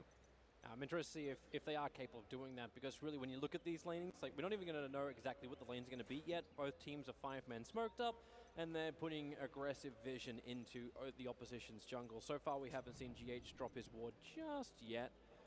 VP only committed a sentry ward onto that bottom lane. I'm not even certain that actually blocked the camp. It's like right on the edge with the animation. It'll be in for sure. I mean, they can tell right away. I think it shows a colored animation when you drop it. It's meant to change red when you do it, and I don't see the red for it last, but the stalk is inside. So we'll just say that camp is blocked. We'll see it 1 minute, double check. Yeah. So with that camp being blocked, it just means really bad levels for Liquid. And that's a pretty bad thing considering that they have an A as well as our Spirit. Our Spirit, I feel like, has been kind of suffering in terms of level acquisition lately since the boundary rune change, and A definitely wants to get some free levels by pulling. So at least in the off lane, as far as that's concerned, it should be a nice advantage here for VP's characters. But with mind control going to the bot lane, apparently it's not going to matter because they're going to go for an aggro try. They're already switching it up. So the Venomancer and Ancient Apparition, always a fun combination with the Chilling Touch and then the early slow that can come from a Tumba. Difficult to walk away, and this is the downside about Luna, right? Like her attack range is so poor, and they're already switching the lanes. They're already TPing out. The solo, he's in a world of hurt. Rolling Boulder forward, his TP, is it going to be in time? The ticks are there, and he's living at the fountain, barely. What an escape there. I mean, Liquid was basically all set up for that. They weren't expecting to see 3 heroes top, and they saw him coming with the ward. Kuro goes to hide, and still instantly Solo knows he's in trouble. The Gale lands, and he starts his TP. Huge TP escape there by him. Yep. That really shows the weakness in this offlane, the fact that there is no stuns until GH can get a couple more levels. But then Liquid, they move their heroes around once more, so Talented doesn't want to be on the bottom lane by himself up against the Luna, hence he's so protected in the trees. But Miracle can have a good fun time at mid. He's going to actually level up the Phantom Rush, going in on no one with GH2, trying to force some kind of reaction, and they get it. Solo moves to mid lane. That's another really cool thing about them putting the PL mid that they've anticipated. Wow. That was the best Doppelganger, dude. 2 wasted spells. As soon as the dagger lands, as soon as Thunderstrike is cast, he can just use Doppelganger. It dispels himself, no damage. So not only does PL fit well in the matchups, but in the lanes, it's definitely the right thing to grab. He can still be right-clicked, obviously, but in terms of dispelling spells, he's in a good spot. Unless they cast twice in a row while dispel's on cooldown. On bottom lane, Roger's a little bit too deep. He has Ensnare as well as Riptide, but this won't help. Rolling Boulder well off the mark from GH. As Roger ran down south, the only way to escape, but thanks to Chilling Touch slow, Naga still on the run a long way, but they don't actually have the follow-up. Roger's going to salve and retreat. Yeah, the missed Rolling Boulder caused them to lose that kill. Maybe if Tide had Gush, definitely a kill, but picks up level 2, grabs Anchor Smash, and now he's... And now his second missed kill for Liquid, and another 30 seconds until they get Chilling Touch again. So AA is certainly having a bad time. He does have a sentry though, so if he places his sentry correctly, he can get a D-ward, but just past the 2-minute mark, there's very little that Kuro is going to be able to accomplish in these first 3 minutes. Yeah, but he'll accept that. He knows the laning phase is still going to be better. Mind control up against Ramses. We talked about like that range battle for the Luna.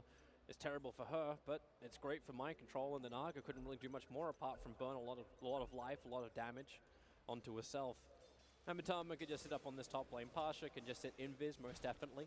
So we can see that 1k strat come out, but instead he's just holding the point. So he's actually no, he's just put the second point up into Burrow Strike. So ready to be aggressive if the impulse does come for it. I think Matoma Man will be fine here as he picks up 2 points in Poison Sting. Just very easy for him to harass his opponent. Gank's going to be coming in mid, or at least some pressure on Miracle here. Are they waiting for it? Miracle's going to doppelganger off at least the Thunder Strike. Won't be able to doppelganger the next part. Roger, here's your glimpse back. They have Riptide as well as Ensnare. Lockdown Miracle. All they try to do is bait out that doppelganger. Now Miracle needs more life, but he won't have it. No one spilling first blood onto Miracle. Support just not fast enough or effective enough from Team Liquid. Kind of a big mistake from Miracle there. And as he used Doppelganger, they're going to try to harass no one at least here. Yep. But he needed to either not use Doppelganger so early, or he needed to just walk away as soon as he Doppelganger. But he kind of chased after Solo to go for a right click, and as soon as the dagger landed, he was in a lot of trouble. Now they look to go to a Solo, but Roger is back once more. The Ensnare is on GH. They change the target. The Rolling Boulder blocked by Roger. Liquid trying to help out their mid lane with PL, but it's just escalating the issue as this has turned into a tri-lane for Virtus Pro in mid lane. And VP's just executing it perfectly. They know what Liquid is, how they're going to react, and they're just showing up at the perfect times to punish those errors when Miracle does do things like use Doppelganger. Like, VP is just doing this lane harass so well. It's amazing that in games like this with some of the best, with probably the best players in the world, that they can still play each other. The sacrifice is still coming on their side lanes. Luna at 11 CS compared to the 21-2 of Mind Control. And then up on top, Sand King, he's still getting a decent amount, 15-3 against the 19-5 of Venomancer. But obviously the fearful thing is Matumbaman's levels. Well, doesn't have to worry about Gale for a bit at least. Yeah, the Gale was well off target. Rolling ball to bottom Ramsey. They keep him in position to the cold feet. It should trigger. So Kuro gets the kill. Roger and Solo. They have glimpse available, so we'll get revenge. GH just cannot get away from the tower.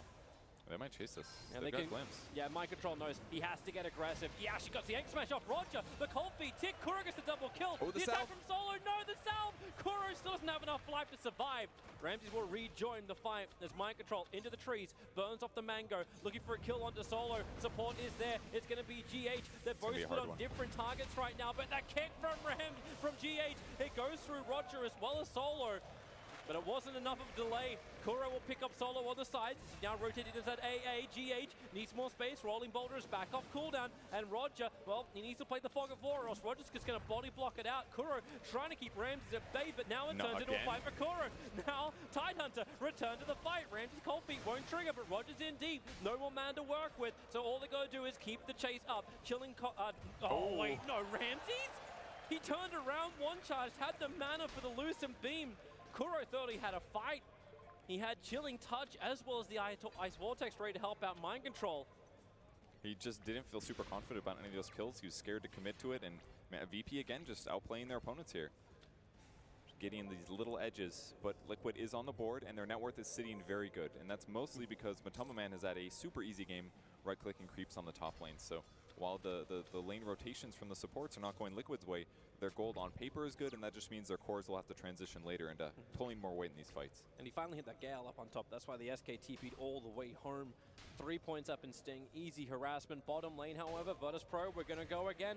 Mind Control still not 6, and VP trying to initiate as much as they can. Rolling Boulder through GH, looking for the kick to create a little bit more space. Hasn't thrown it out just yet. Now it comes. Both Rams and GH and Roger caught, but Solo has the glimpse available. Mind Control, not enough life to survive as one loose beam will finish the job. Bakuro in through the side. The cold feet will kill off Roger. They turn their attention towards Solo as Rolling Boulder in. The supports from Team Liquid are doing it, and Solo will die inside of his own kinetic field.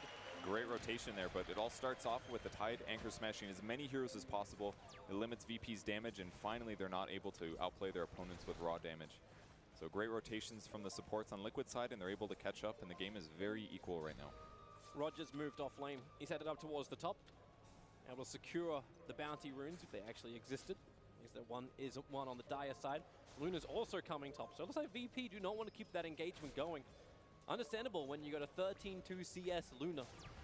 He's got 3 kills, but this may make it 4. Matumbaman needs some distance. There's 1 charges to get that Lucid Beam back off cooldown. Rolling Boulder, GH needed to get the kick a little bit earlier than that. And now he's stranded, ensnared up right under the attack of Virtus Pro. 2 heroes lost on the top while bottom lane, Ravage burnt. They're trying to kill off Solo. Kuro and Mind Control combo together to make it so. Cooldown expensive, but absolutely worth it to get the kill, because it's so early in the game that by the time the next teamfight rotation comes up, Ravage is off cooldown. And twice now I've seen Ramses barely get kills on heroes right before their raindrop comes back up. Liquid just little fractions of seconds where they don't get the raindrop damage block and they end up going down. So still very close moments here whether they get the kills or not. I think on bottom lane, yeah, they're waiting for that Burrow Strike. There's no Sandstorm available for Pasha, so Ice Vortex into the cold feet. Pasha will have this click on him, and all Mind Control needs to do is just hit him once more, but no, the one charge keep him alive with a Sonic Wave! No one! TP's in and cleans up the Liquid. A solid rotation there. Ran out of damage, and it looked like a great kill opportunity, but Sand King ends up staying alive with the wand. Wand is like the hero of this game so far, I'm pretty sure. They're trying to tick down Ramses a little bit on top, but this will be a little bit easier, Roger. You can Riptide all you want. There's still Rolling Boulder, there's still Kick available, and with the Poison Sting damage, Roger can't walk away from this fight. It's just too difficult. Down to 12 HP, and the Sting will finish the job. Matumbaman claiming that one. Gets a Bounty Rune Thief at least before he dies. Luna's just dying to Poison Sting right now randomly. Must have been a ward or something. This is what Matumbaman's been doing. We were kind of gossiping about this at the very beginning of the draft. Like, yeah, Venomancer, he can go anywhere. Matumba just gets 4 points in Sting and wins the lane. The Plague Ward levels come back later, but it's just this pure lane harassment. And even to kill him, it's so dangerous because you're going to be slowed for a long time as you retreat, but this is one way to do it. Yep. Big committal with the smoke from the tri-lane. He just put the second point up into Plague Ward, so no Nova to give a large amount of damage back. He can Gale, he can Sting a little bit. And with the Plague Wards down, he will still actually have a decent amount of tick. And the kick, actually Luna control with the glimpse. There's always that plan B, but the silence, but Tommen stands his ground a little bit longer. Roger has Gale and Sting on top of him. He's dying. I think he wants to be denied. Where is this? Like, is GH going to have a crack? Rolling Boulder. Roger. He uses Mirror Image trying to dodge the damage. Ramps won't be so lucky. Team Liquid get both of them on top. A big streak to end as well. 5 times. Same thing we saw last time when Tommen played Venomancer. He gets killed in some of these ganks, but even without his ultimate, he just does so much damage. Fire Strike into Epicenter Mind Control. He gets the Anchor Smash off 2 seconds before Ravage comes back off cooldown. It wouldn't have helped him anyway. But net worths across the board still looking very even. The cores on VP are stronger, but their supports are bottom all the way at the very bottom. It's a double smoke gank from both VP and Liquid, and both the smokers will run into each other. GH seeing Solo and Roger, taking half a second to react, but gets the kick and the cold feet. They're hoping to pick up Solo, because he's the man that's going to glimpse him back into the fight. No one, prepping Sonic Wave, the 2 of them bring him back in, and that timing! That was just so perfectly executed. And instantly they smoke. I think that was even in Vision here. Invis Rune is bottled, and they'll shift over. We'll see if Matama Man will back up in time, but he's got a Hood of Defiance now, so it's even harder for him to get killed here. And there's a lot of magic damage coming from VP's side. If they don't overkill him with something like Eclipse, I just don't see Veno dying in these little 2 or 3 man skirmishes right now. At least not before backup. They wrap around. Ramsey as well as Pasha came in through the Radiant Jungle. Mind Control. Well, if he just burns his ultimate, it's going to help him. Well, not at all, because no one's coming to help him. They just accept the fact Eclipse is burned. And Mind Control does this a lot. Just goes to his lane, pushes it out, forces these rotations, and it does give his team some time. And normally I'd say it's okay, but in that moment where they also reacted to the other potential rotation, I think this was a rare time where we needed Mind Control to sit back and just play defensive to maximize what Liquid is trying to get. Yep. For now, it's the top tier 1 tower. That's the object of Team Liquid. No one's just been having such a great game. He's 2 levels in front of Miracle at the moment. Number 1 on the net worth. He's got 5 kills. Yep. At 11 minutes. That's incredible. And he's been a part of 7 kills. Just having a really good game here.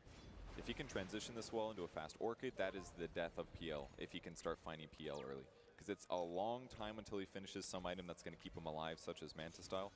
So the faster the Orchid that he gets, this is really dangerous for Liquid. He's going for the defensive use to begin with. Understandable with so much silence and dot, but Pasha, Fire Strike comes in, nice kick, but the wall as well as the storm from Solo. They get caught, sending the ground. Miracle copying a lot more damage. Doppelgangers away from the ensnares. Matama right in the thick of it. The Song of the Siren trying to reset from Roger, but Solo is currently ticking out. He needs a denial. Both Pasha and Solo, they're both licking their wounds as they move back behind the tower. Roger cannot escape.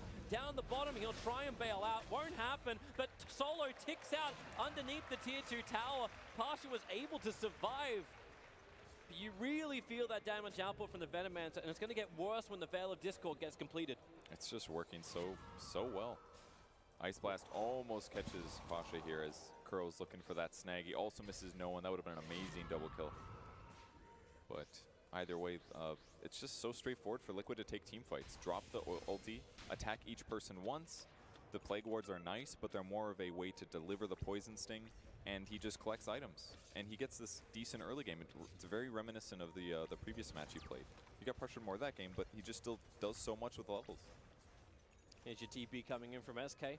No Blink Dagger available yet, so Pasha wants to defend, but there are a lot of friends around here. Observer Ward gives perfect vision for Team Liquid. The Rock. It's a hard one. They see their, yeah, they pinged it. This is one thing that you can sometimes see in darkness without having vision. Is the Rock? I think so, because I don't believe they should have had vision in that Pasha area. hit by the Gale, rolling Boulder, need that silence out. No one, Ravage combining, clips the back line, which was Solo. The Pasha, they know he's in the trees. Burrow strikes up the hill, Matumban. Quick Plague Ward will give them the extra vision. But the death of the Queen of Pain means the Virtus Pro really don't have a fight. By far the best hero to catch. 5 kills. The killing spree goes over to Mind Control, and now he's just super caught up. approaching the core level farm on the enemy heroes, and as they get more and more hoods, it's even harder for VP to get these kills. They had such good rotations in the early game, and a blink is going to make a big difference here for Pasha, but they don't quite have the easy kill follow-up that you normally see out of a hero like Ancient Apparition. So it's going to require things like Queen of Pain ulti, like Luna ulti, to actually secure some of these rotations in the mid game, and it might give VP a hard time. Wondering if Luna's actually going to be able to fight.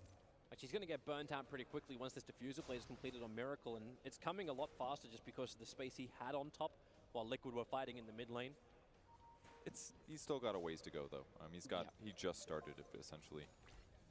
Still needs another 2k gold or so. But I think the hero of the game so far has definitely been GH. He's landing some huge silences on the whole fight. I mean, it's forcing the Queen of Pain down this Yule's path so that she does feel like she can contribute and stay alive. And landing his disables and getting levels has been giant. He's 1, 5, and 9, couple Epicenter deaths, but going after Batalman. He didn't actually get that Hood of Defiance off to start with, and then they put him inside the wall. 14-1 charges. Venomancer can survive through this and potentially even Nova. But the rest of Liquid, they don't have time to fight. When the storm ends, the Eclipse reveals the dead Venomancer. But that's 3 big ultimates. Just secure the kill. Pasha's in trouble. Kuro knew where he'd be, down to the shrine to heal. He gets away with murder. Efficiency comes to hurt Roger in that moment. But it took so many resources just to kill the Venomancer there. It's a big kill, but if it takes 3 ultimates and they all have long cooldowns, how can you transition this? Bottom lane, they're going to go after Mind Control. He's finished his own Hood of Defiance, so no one as well as solo. They can glimpse him back. Support's coming over in the form of Miracle, so Mind Control will sit in the tree line. He doesn't have Ravage available, but here comes GH2, VP. This took too long. They're going to actually get punished on the bottom lane. Ramses wants to help out, but they can't do so when they've lost solo. No one a defensive blink. It's on the cards to get back to the tier 2 tower, but with this kill, maybe now Liquid have the confidence to push forward. They have a full pipe on the Tidehunter and Ravage off cooldown in 5 seconds time. The team fight is most definitely theirs if they take it. He's got a clarity as well to buff up the mana he needs. They're able to push, and it's so hard to take these fights because there's Plague Wards completely blanketing the whole area nearby. So even approaching from side angles is so dangerous. Like outside of Naga Siren ulti into Disruptor ultimate, it's very difficult for VP to win these team fights when you have to deal with Tidehunter Ravage, Veno stuff, and even like Earth Spirit reacting with AoE silences. It's that downside about the SK too, like, hey, I want to use a Blink Dagger, but it's just not possible. So you need those big ultimates to work. Middle lane Ice Blast is on the way. It's just Liquid trying to ensure they can get that momentum swinging back the opposite direction as they do take the tier 2 tower on bottom. It just really discounts how good Sand King is going to be. Well, when you have to deal with hoods, it looks like solo. a dead hero. He just came out to go on a warding mission. Observer and Sentry was in his hands. But he had no idea that Liquid were there. Pasha, he just walked straight past Mind Control to Burrow Strike the wave. He knows where they are. He knows where they're going to go next. The next closest hero was him. It's time to leave and go top. So. Roger's also looking to creep skip. Like, he's just sitting between the towers. They are really trying to create some space for Ramses to come online. And it wouldn't be the first time we've seen a Luna behind and then just come back. We had it in the previous series.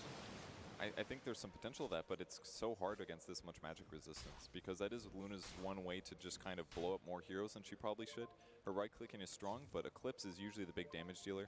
And with a hood and a pipe already finished, it's going to be hard. There's so many Liquid coming under the cover smoke of smoke. Breaks. They might find her. Yeah, Ramsey's already starting his TP. Pasha blinks the opposite direction. Burrow strikes up the hill. The silence was nice from GH. And the kick! The Ronaldo of Team Liquid. And they will look to take that tier 2 tower. No SK. And no fight for Virtus Pro. They creep skip the mid. And this is the best they can do right now. They can't even clear the creep waves very easily with these. So Liquid just keeps continuing to group up as 5 and push down towers, and VPs, they can look at this, but they can't really take the fight.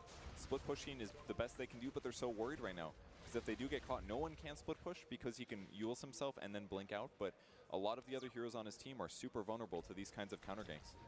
So Liquid just gets to do what they want, which is pushing towers and accelerating into items that are going to make a difference.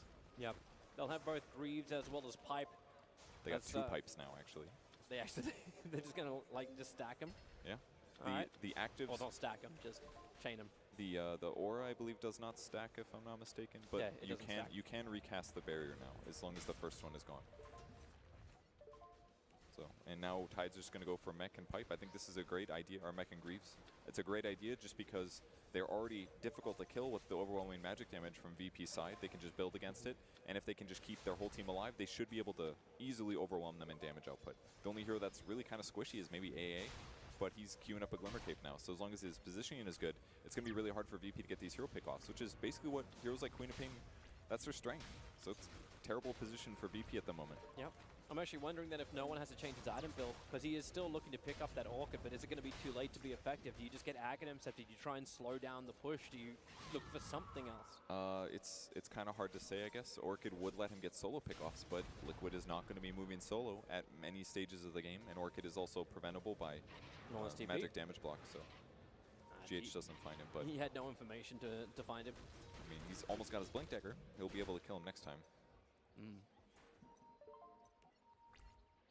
Matumba is farming an Ancient stack on the Dire side underneath the Dire ward. And he should still probably feel pretty safe. Unlike the Naga Siren, Roger has really been pushing the issue a little bit too much in mid, so trying to get out of this, but it won't happen. My Control gets the pick up, no one. Looking to jump onto Matumberman. SK's coming over too. They need that blink into Burrow Strike. Hold him there. Sonic Wave committal, but Matumberman both Pipe and one charges. The Ice Blast will connect onto Pasha. No one. He's chilled. So and dead. actually, with the Sting, he's got Poison Nova and Poison Sting. Solo wants to deny him. He's looking for the right timing, but it's so difficult when the Ice Blast is on him. GH, he'll get the kick, but get it glimpsed away. It's buying time for Kuro to move up with Mind Control. Solo starting his TP. You are not burning Ravage for that. Let the kill go. The Ul Scepter looks so good, but the Shatter debuff still gets placed on him while he's in the air. And with the poison damage follow-up, there was no opportunity of solution there. The ping's coming out for Roshan. I mean, it's that control period. We're basically seeing a flip version of the game last game. I mean, VP's surprisingly got a lot of kills here, but does not feel like the game is within their control. But finally finding Veno when he was solo, that's a great grab. Does give VP some gold back in their advantage, and the Orchid purchase continues for Queen of Pain, so that'll just be a little easier next time. Yeah, I'm not certain they're going to be too happy all the money went into the Sand King. It's going to give him a 4-star, but they would have really loved the Luna to have that BKB. She's getting closer, and then Ramses becomes a little bit more of a stable element in the fights. Yeah, he can actually jump in. I mean, if he doesn't have BKB, he's just going to get ravaged into killed. Roger, Song of the Siren trying to stop the fun. He just walks up the river. GH is staying with him with a blink forward. Rolling boulder. Roger can't get the ensnare off. There's a quick glimpse from Solo, but it will not create enough space. At least not around Roshan. It's buying space for Pasha to pressure the top tower. Ramses, get the hell out of there. You're underneath Radiant Vision. Yeah, we'll go back into base at least, but very easy to kill Naga without his TP up or Blink Dagger. The top tower is very easily pressured here, but Pasha is still scared to commit, and it's not worth his time anyway. So it's time to get back and defend, but there's no Song of the Siren. There's no Epicenter for 10. There's no Scream of Sonic Wave for 25 either, so hard to defend all this. they can do is just push the side lanes, but they know they can fight this one because you've got the mech coming in for Mind Control. So Solo is just getting ripped apart by the illusions of Team Liquid, and they know they can take more. Like they can on the bottom lane. Ramses forced into a 10-second defensive BKB. He wants to fight, but it's so damn hard. He's popped the Mask of Madness. Cannot eclipse, and Liquid are already disengaging back to the tier 3 tower. I say back to the tier 3 tower. It's still their front line. Pasha scattered the Observer Ward, saw him in the back lines. A quick blink away. He'll dodge the kick of GH. They are unkillable right now. That Static Storm did 0 damage. There's 2 pipes and now a hood on the Phantom Lancer. They know that all of the damage is magic. That's the only way that VP gets back in the game right now. So if they just all tank up, they're just going to overwhelm their opponents, walk them down slowly. You almost got to catch him when the pipes are down. You've got 28 seconds before, actually no, Veno's still got his. Matumba's still got his up and running. So you can ensnare all you want, wait for the epicenter. Pasha's in a really good jump position. The back line, Sonic Wave goes to work. Here comes Pasha with a Burrow Strike forward, but all of the damage is instantly repaired. Pasha can't do anything. They've lost no 1-2. There's just nothing in the tank for Virtus Pro. That's Miracle. Manages to mow down Roger. Run back to Fountain. It is the only safe place for Virtus Pro right now. They will lose 2 lanes of racks here at least. The pipe's already back off cooldown for Mind Control. I mean, they got like 2 of them right there. They'll be back at some point. And And the bot Rax is being pressured. It's very likely to fall. Pasha does not have his ultimate here. Sitting on the sideline, maybe looking to do some kind of a combo, but they don't have Eclipse. Yeah, with what? They've got Static Storm. Ramses is even leaving. He's leaving the base out through the mid lane to try and push it back out. I think they just accept the fact this bottom lane of Rax is gone. Solo can glimpse and potentially get some kind of like exit kill on Team Liquid, but this is assuming that Team Liquid even want to leave. I mean, they're very comfortable where they are.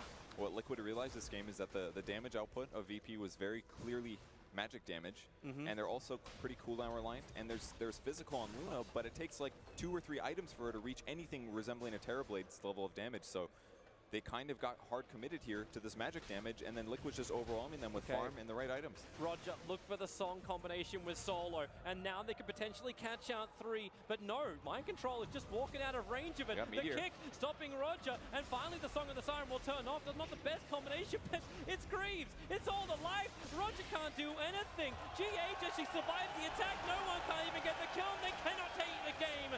VP realize this and call the good game. We will be having a third matchup between Liquid and VP after Liquid just understood the lineup of Virtus Pro perfectly, itemized to counter it, and take what looks to be almost an easy victory in Game 2. Yeah, the amount of kills they had compared to how difficult that felt for VP, it just looked completely unmatched if you don't watch the game. And the itemization, the heroes, it looked pretty bad on paper, like they'd be vulnerable and gankable, and VP has all these stuns and things, but their damage output and their ability to burst heroes was so ulti-reliant, it wasn't easy to do, and Liquid just, they all benefited each other's heroes. They had exactly what they needed. The roaming went a little bit rough, and VP outplayed them there, but once I got to mid-game, game was over. Felt like the lane switching too, like it just seemed to work so well once you have like how many times during this competition have we just seen that off lane of Radiance just do so much better? It can be the Omni-Knight combination that I think Newbie was the one that was running that one. Then you have Matamaman saying, you know what, I can make Venomancer work in any lane. Just give it to me in the off, I get my max poison sting. Eventually someone's gonna rotate off the lane and it's just gonna work. And I think that's why they had Kuro as well as GH start there, in addition to it being a little bit of a surprise. But Veno at level 1 is not Veno at level 3, 5, 7. Once he gets to level 5, level 7, he has tons of damage output. But before that, he's vulnerable. So maybe if they can shut him down when he's level 1, that's how they beat the Veno. But once he gets some levels, he's pretty unstoppable. I have a way to beat the Veno. It's called ban it. But of course, that's a very complicated thing to do. What do you take out? What do you put in? We go to our panel of experts to find out what can they change in Game 3. Yes, thank you, Toby. And of course, we will go back to Purge and Toby for game number 3. Good question as well. What do they ban? But still plenty of other questions. The first one of which is, the curse of Suns fan is real, gents. Yeah, Suns fan. Hi, me. We're a team, This guy. never happens in our panels. Our panels are always fantastic. We always get our predictions right. You come in and mess the whole thing how up. about this? How about you let me choose the winner for this next one, once the draft has happened, and then you just pick the opposite, and one of us is going to be right. All right. I like that. See, this is what we call the split approach. Ah, okay. Yeah, he There's does a name that. for it. He does that a lot. Yeah, gotcha. just to make sure that there's no panel curse, because right now you both are cursed. You've gone for the wrong team in both games. Yeah, Jesus. But that shows just how tight these games are, right? Yeah. You look at the draft and you think, this doesn't look like it can work from Liquid. It looks a bit disjointed. They look like they're struggling to find a decent mid. And actually, when you watch the game, you're like, well, okay, that's kind of working. I underestimated how bad Queen of Pain is as a hero. It just looked real bad. I think one of the biggest problems is that Matamaman they didn't shut him down early, and then you think about it, like every single time you hit a certain key timing on Virtus Pro, it was directed at the Venomancer, right? And it was just the hero that would always be able to punish them. The first Blink Dagger of the Sand King up at that tier 2 tower. He was hiding in the jungle. It's to stop a Venomancer push. And he even still gets off his ultimate. They get an Ancient Apparition Ice Blast on it. There were so many times that BP went for one of those kills and failed. And that was another one. They actually killed the Venomancer there and then walked away, and they were both super low, and then boom, they jump in and managed to get the kill on both of them. So there are so many times that actually happened. Virtus Pro, maybe if they were able to shut the Venomancer down a little bit earlier in the laning phase, and then as a result, they are able to burst down that hero when they go for it without him getting off his Poison Nova. But it just takes that little bit, and everything turns against you, and it just becomes a harder and harder game. I do love some of those reaction shots. Yeah, that was nice. He's just like literally, I had no idea that was I coming. got ice blasted. That's the ice blast face right there. It was. Now, just to be clear here, Cap, I haven't really, kept up with things, but I'm 99.9% sure this is still the case, but I didn't see it the whole game for some reason. Gale is still deniable, right? That has not been. It's one of the 3 abilities, I believe. You got Doom, Gale, and Shadow Strike, 2 of which are in this game. We didn't see one deny. It's really difficult because the Ice Blast is on you as well, so you have to do that quick math where you're like, okay, what level is the Ice Blast? Figure out the percentage-wise, and then be able to get the hit while Poison Nova, while Gale is taking you, while Ice Blast is taking you. You have to figure all of that out and be able to hit him at the right time to bring him down below the threshold. That makes Ice Blast finally finish him off. Another reason so you get the kill bounce. Sound far too complicated. It's got to be easier than that, surely. Definitely. But I think Veno AA worked, right? That's an old pub strategy. Yeah. Let's bring out some more pub strategy. We got like some more pub Sven like Lina. That's an old classic, right? Yeah. Both terrible heroes right now. How about some Centaur Tusk? Huh? Okay, this is getting out of hand there. It's good. Let's check in with our scoreboard and look at some heroes that are popular in the game right now and do actually do some damage and do synergize well, it seems. Yes, indeed. Are we going to MVP yet, by the way? I'd like to give my MVP. Tell me if you guys agree. I think Kuroki is the MVP of this game. A lot of good Ice Blast, and the fact that he picked Venomancer for Matu. Do you think that's how it works in Yes. there? Oh, No, it's not. Sure. It's not. Sure. Trust me. It's most valuable player, not most valuable drafter. Well, he played. You're saying he didn't play well. That's what you're trying to say, huh? No, you did have really good Ice Blast. You're absolutely correct. I would put it more on Matoma Man myself, just because I think that the way he has a knack for it, man. I don't know. Maybe it's something about his personality. Maybe he has this aura about him that says, "Come and kill me, boys." You know, he just always does this. He knows how to play aggressively in the right situations to be able to force the enemy team to go onto him. And Venomancer is probably one of the best heroes to be able to exploit this. A lot of that might be because of game 1. He was playing Lycan, just got dumpstered very early, couldn't do anything. He's like, just give me Veno. Doesn't matter what happens, I'm going to be useful. Just if they go on me, I'll hit the R button. It'll be okay. So I think Matoma Man, we always praised him for his sacrificial carry to be able to create space for Miracle and for mind control. Here it's like, it's similar, but you're actually also a game winner when they go on you. You're not just saying, well, space created, you're saying, oh, team fight won. So one of you goes from Matoma Man, and the other one goes from Kuroki. So I think what we need is just pick somebody else. Drum roll, MVP, please. Pick anybody else. I can't keep the drum roll. Oh, I win. I win, Cap. How does it feel? Oh. Well, you were wrong again, so. That's right. That means I'm going to get the incorrect prediction coming up. That's good to know. Yeah, he was, I mean, it's hard to pick MVPs with teams like this anyway. We've talked about this many times, right? So. It's a token effort. We like to try and reward the players, but just show some love to one of them, as they're not just slightly above the rest of the team. That's I mean, I'm half Persian. Kuro's half Persian. I got to stick with my boys. I forgot to say I was biased, by the way. Easy peasy. All right, so answer Toby's question before we go to the break. What do they do about the Veno? Just ban it now? Yes. I think so. Is that the easiest thing to do? I think so. They banned it the first game. Look, the Venomancer was gone for a while, and whenever you bring back one of these heroes, I always feel like there's an adjustment where people kind of remember how to be able to play against this hero, and I think that both times we've seen the Venomancer against Evil Geniuses, and now here up against VP, I think we're stumbling over some of those blocks, where the Venomancer is looking probably better than he actually is. So I think for now, just ban it. Plus, he's a very skillful Veno player, right? Yeah. You can't forget that. Very, very skillful. I'm saying that as if it's sarcastic, but I'm being very serious. He's very good at Veno. He hits that R button real good. Real good. Serious question now before we go to the break. Have you got any musical tastes, Shannon? I'm not aware of what sort of music you follow. Anything in particular? I'm kind of old school. Okay, I like that. Is this an actual question? No, yeah, just a genuine. Genuine. What music do you like? I like oldies. Okay. And was that Pink Floyd? Yeah. Oldies as in actual oldies, like Beatles, Beach Wow, Boys, all right, stuff going like all the way super. back to the 60s. And then like System of a Down, Metallica. That's a right, little bit more modern, love it, but still kind of old You and I are school. going to get on like a house on fire. Okay. You, on the other hand, what's your music taste? Sorry, Paul. I don't RTZ don't like Is that what you're trying to say? real music over there. He doesn't get real music. No, Shannon. actually, I'm a big fan of Metallica and System of a Down, actually. My father was a big rockhead, so I actually grew up in that environment. I also like hip-hop, which I know is to you, but yeah, I'm okay with it. And talking of that, actually, we're headed to a break, and I don't know how to say this, but you should definitely buy this next rap CD.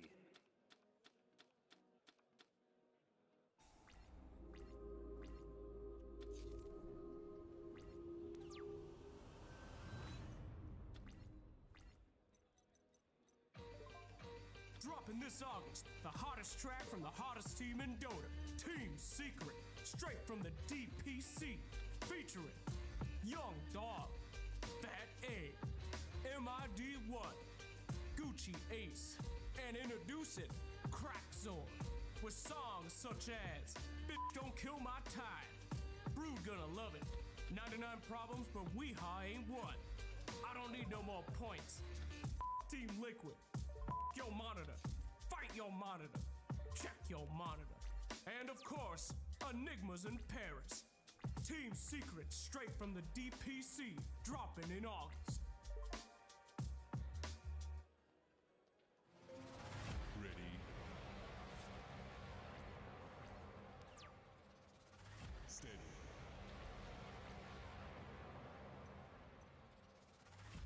Game on.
You have rejoined us at the Bucharest Major. It is the second to last day here as we try and find our second grand finalist. It's a tough one as well between two fantastic teams on top of the world right now in the DPC. It is, of course, Team Liquid and Virtus Pro, and they're tied up 1-1 in this game and now 5-5 in the head-to-head so far in the DPC.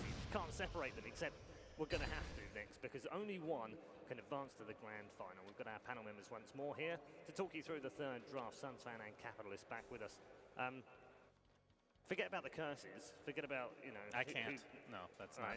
I can't do that. Looms over our head. And move past it. If you had to throw everything on one of these teams before you saw the draft, who would it be? As in pick, yeah, I mean, they've been more solid. I think we talked about how good the Venomancer was last game, but how hard is it really to play, Cap? Let's be real. You know, once that's banned, which we assume it's going to be, I don't know. It could go either way, honestly. But yeah, VP, I feel more confident in overall. Okay. Have Liquid shown in that second game some of the qualities that we know they're capable? Oh yeah, absolutely. I think there's no doubt. Like for me, I just instantly jumped Virtus Pro, but I think the line between the two is very, very small. I think Team Liquid really solid play in that game 2. Yeah, I think this is going to be one hell of a game 3. Hopefully, we'll have an even game 3 because I felt like both game 1 and 2 were pretty one-way. Shannon, I want to talk to you about the experience behind the team, because you've had some, you've owned a team, obviously. Have I? They've been at TI. You've reminded me a couple of times over the last few days. But you've been behind the stage when they go out and they're about to go out in a big game, you know, TI final or whatever. Yeah.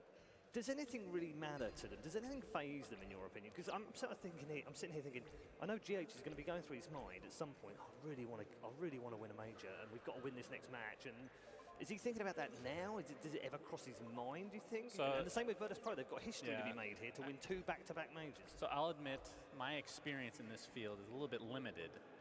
A lot of it because the team that I was representing hadn't won jack shit at the time, right? Like, we're talking about VP and Liquid. They're very confident teams. They're very confident players. So I don't think they're going to have the same mentality that we had. Because I was scared. And like, your team went on this crazy run. You're like, I've never been in this position before. I don't know how we're winning anymore. What does that mean? But did any of them show nerves in that respect of, you know, no. Christ, we're about to go Honestly, out no. They didn't show it. I mean, obviously everybody's going to be nervous to some degree, but and TI is just its own beast, of course. Sure. Yeah, there's some nerves to come in for sure. Especially, I think the biggest thing, if you've had like a bad game in the series or the game previous or something like that, that can kind of, you know, bother you mentally. That's something to definitely keep in mind. But I don't know if anybody really had a bad performance per se. You know, I mean, the Quap. I just feel like it's the hero. It's not the player. Maybe. You can blame it on the game. Yeah, blame it on the game. Absolutely. We're well into this draft. And they've been very speedy so far, and the Veno has got through. Okay. The opening. Are you surprised? Yes. Well, they got a Terrorblade in exchange. Yeah. So you get low with that. Maybe a little bit. That poison Nova, you just swap HP, easy peasy. You know. Yep.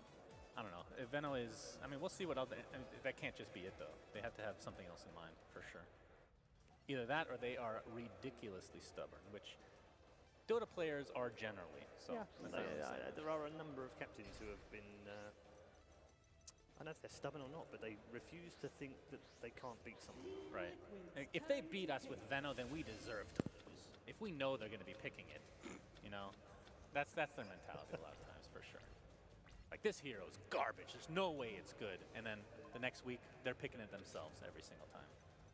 We do see the Ench band this time around. It was one of the things we were discussing last time around. They do like to combo that with both the Earth Spirit and with the Veno, so it would have been a really good pick this time around. And Liquid like it against the Terrorblade. Yeah. Able to grab one of those illusions. Also, it's another one of those classic, it's a ranged right clicker that you want to try and put some direct damage into. Well, what better hero than someone whose damage comes from distance? Just lays it all into one person. Can I make like a Hail Mary pick here? Yeah. Warlock? No, although Warlock is pretty crazy. When is the last time, this isn't actually, this is a more hypothetical question. When's the last time you guys remember, maybe it's even in this tournament, I just didn't 3 days ago. Necrophos. Oh, Necrophos. When has he been picked? We did see one in Genting, I think, from memory. But you're right, I would love to see a Necrophos this game. No, gross hero. That's precisely my point. The man wants to see an Alchemist game. I mean, does it surprise you he wants to see a Necro game? Oh, Alchemist, actually, you reminded me. I do want to see that. That would be great. God. Okay, well, Oracle, this is going to be a hard Terrorblade to kill. I will say that. Gets low, false promise, swap health, easy. Yeah, they're going to be able to protect it, though, with this Oracle pickup. You also have the magic immunity that Oracle gives you as well. Just to be able to help buy time for this Terrorblade to successfully get off his ultimate. But Liquid are definitely double downing on making sure that they win these big team fights when Poison Nova and Golem are up. Very long cooldowns, but they match the Metamorphosis, so that's entirely okay. What do you think of PL again for Liquid? Yeah. I think it has big issues with the Terrorblade, though. Yeah? Can tell you, this is the first time ever they've run an Earth Spirit and a Warlock in the same game. You're talking about the reflection? Yeah, exactly. I'm much more a fan of certain heroes like OD, Tinker. Tinker was banned away by VP. You know another one who's, I think is actually kind of okay that we were talking about in the break, Paul. Your choice of the unplayed heroes, which is Sniper. Yeah. Oh. Sniper. Troll, I think, is also not terrible. I think Optic are kind of onto something with that pickup, though the hero is questionable. Offlane Tide, not terribly surprising. Again, versus the Terrorblade, the limitation on damage thanks to the Anchor Smash, as well as your nice AoE control. Death Prophet right back at you, gives you nice sustain against the damage over time that a lot of Liquid are employing here, and you've got a double push strat as well. And then the Oracle combos really well with the Death Prophet. You just can't kill this hero. You amplify the healing that she gets off of Spirit Siphon, and maybe the Exorcism Ghost if they come back during your False Promise. And one thing to note is both teams have ridiculously long ultimate cooldowns. You have Warlock, Tidehunter for Liquid, and then the other side, Death Prophet, Exorcism, and, well, Metamorphosis is basically the ultimate for TB. So a lot of these games come down to correct usage of those. If you can get a team to actually waste one of those, you can end up sneaking a Roche. That can end up just being a game like that. I'm personally not a huge fan of stacking those types of things on the same team, but I mean, if both teams are going to have them, then whatever. But then again, one of them is on a core here, or on a position 1 for VP, as opposed to Liquid. It's just the offlane and one support. I like the Furion ban here. I think that would have been pretty adequate for Virtus Pro to be able to keep these side lanes pushed in. Their lane shove is okay when it comes to the Terrorblade illusions pushing out. Sand King's a great farmer in that regard. Oh, Morphling instead. Yeah, Morphling TB. So I'm kind of down with the OD here. You know what's surprising is actually gotten through this whole way, even though I don't think it's going to be picked, is Elder Titan. That's crazy. Yeah, probably won't get picked now either. Both have their supports. They could always run the Sand King as their offlaner instead, but you're right. No, you have mega heal though. I mean, we talked about how good Oracle is with TB, but with Death Prophet as well, pretty disgusting. Yeah. Just Oracle, just feel ever since they changed the the turn speed improvement on top of what was the second change? Do you remember for Oracle in the latest patch? Something small, but it was in addition to the turn rate, and that just a change like that means this hero is going to be picked more often, which is good to see because he was completely forgotten about for the longest time. I have used it in the group stages against Optic in that first game, which they lost with. That was with a strange lineup as well. It was a Jug, Tiny, DK, Oracle, Chen. Oracle is one of those heroes that in the past just felt super underwhelming in a lot of lineups, but there's only a few players that seem to be able to make it work, wasn't there? Yeah, I think it's good enough now that most teams are going to definitely try it at the very least. I seem to remember it having a run 6 months ago-ish. Start of the DPC. Yeah, I think that was either before or after the changes to his first ability. But yeah, I think PGR Open Bucharest and Hamburg. It was run by Virtus Pro back then as well. I wonder how Brewmaster fares here for VP. Another really longer cooldown, but it's a team fight winner, and maybe it's one of those you could just throw the Veno up in the air and ignore him. Underlord, so giving yourself big sustain. I like Underlord. So does push the SK into the support role. Yeah, and you've got a nice pipe picker upper here. One of the big advantages Liquid had in that last game was the fact they had double piped heroes. Really negated a lot of that magic damage. They knew what they wanted. Oh! And what they wanted was my Huskar. lord. I was going to say, Huskar and Oracle's a thing, but I mean, technically Huskar Warlock, that's a lot of heal, and that is kind of an all-in play right there. That is ballsy. And the OD would have actually matched up against the Underlord, but Huskar matches up against him as well. When it comes to that laning phase, you have that really big advantageous 1v1. Hasn't been picked yet, but it has been banned once, so it didn't go on our picked and banned list. But it definitely comes off that list now. Has it swayed? Oh, God. Oh, no. Our analysts, because this is the moment of truth, boys. This is your moment to shine. And I'm hearing that production are going to try and help you both. I know what I'm saying, actually. Okay, all right. You know what you're saying, so regardless of what I say? No, I still want to hear what... Okay, Shannon, go first. You know, I'm going to go with my gut, which is very hopeful in nature. I think VP actually has a better lineup, but I'm going to stick with VP. Okay, so you're going to go... Is that the same as you? Okay, so just let me be clear. So I can change. Sunsfan is going with Virtus Pro, okay? So can we get production to put these predictions up? So Sansan goes for Virtus Pro. There we go. Very good, thank you. Capitalist. I'm just production helping us. Just go along with it. I am going Virtus Pro. I don't care if you went the same. I'm not gonna cop out here. I'm gonna stick with my gun. I'm gonna say Virtus Pro. Okay, all right. So as you can see on the screen, both of the analysts have gone for Virtus Pro. We're covering all bases here. We don't want to favour one team. We don't want to curse anyone. So ladies and gentlemen, here is game number 3 with Toby. What a purge! That whole panel is cursed, but we are blessed. Here for game 3, Liquid versus Virtus Pro. Let's just get into it. I want to stop this one, Kevin. We have ourselves a Husker 5th pick. A Husker 5th pick. It's a hero that we've been talking about every time that we see an Oracle picked or a Dazzle picked. We're always like, but what about the Huskar? It's been just long enough that I think everyone's ready to see it once again. It's on the other side, though. Oracle's on the other side. I mean, their obvious tell was not there, right? I mean, what's the difference between an Oracle and a Warlock? Is there that much? There's yeah, just a little bit. Yeah, just a couple.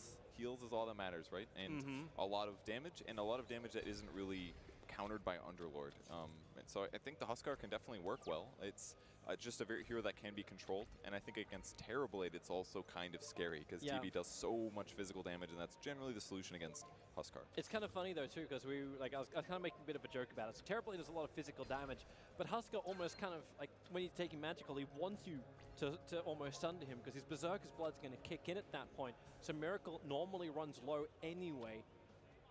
So while Rams might get a safety thing, GH.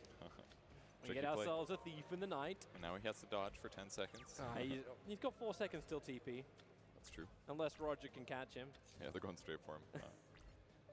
He'll just run all the way back. Where do you want to hide? Actually, he's clarity up. I guess he's in this for the long run, guys.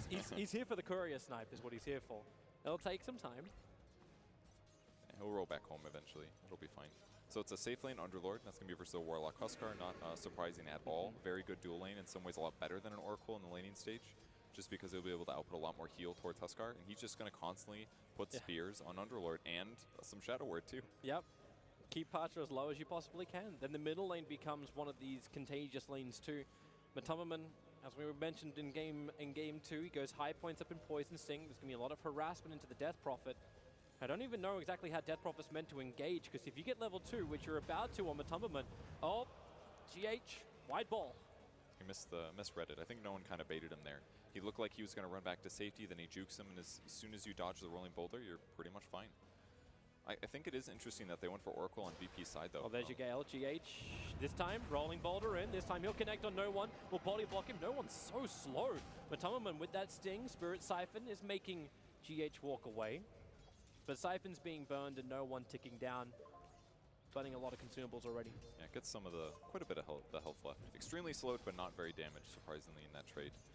But I think the Oracle was grabbed as a solution, possibly, against the Venomancer damage. I mean, there's so many fights in the early mid-game where they'd get Veno low, they would secure kill or almost secure kill, and then people would just take out the poison damage. But now with Oracle, at least, they can drop Fate's Edict on whoever's taking the magic damage and just keep them alive in these crucial moments. And I think it'll make a big difference in how farmed Veno is, since he just outputs so much magic damage.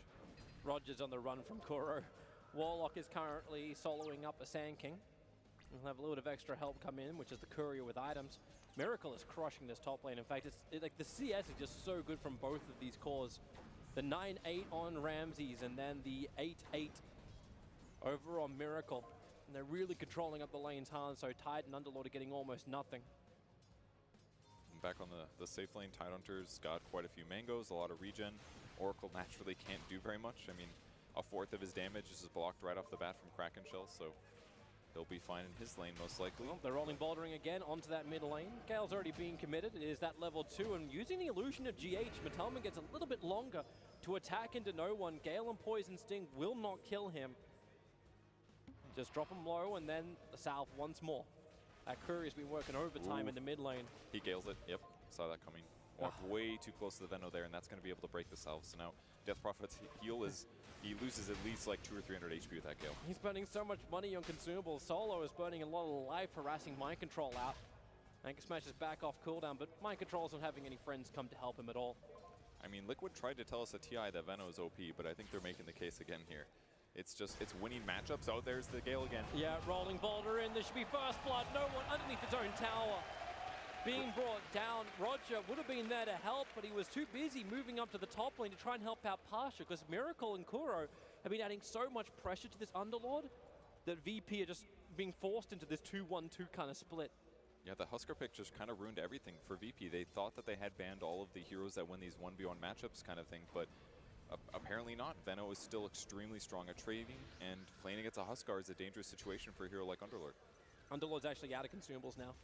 Level 2 Shadow Words continue to be burned by Kuro into Pasha, and it's not a healthy position for this Underlord to be in, but like, there's only one courier. You can't bring out more consumables. Roger looking for a Burrow Strike into mid. As Matalman held in position, they will find this kill.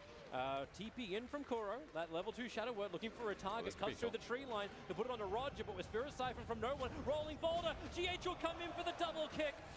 He'll get a revenge kill onto the SK. Not quite certain that courier wants to be there. Is waiting for the Venomancer to arrive as GH, well, he can't really help out. This is just Solo going to walk away from him. He could just teleport, but I don't think he feels threatened at all. Nobody else is going to follow him this far, so they're just going to fight for bounties. That's it. They're bringing friends. Roger's coming in, rolling Boulder in from GH. He'll steal the bounty room, but Roger looking for the revenge. He's only got a level 1 Burrow Strike. He has to be slowing down with Ramses moving off the bottom lane. They'll pick up the Earth Spirit, a kick away. GH, all he does is waste time before his own death. Really good rotation there from VP to read exactly what he was going to try to do, and with Terrible Age shifting over, super solid kill. So very even game.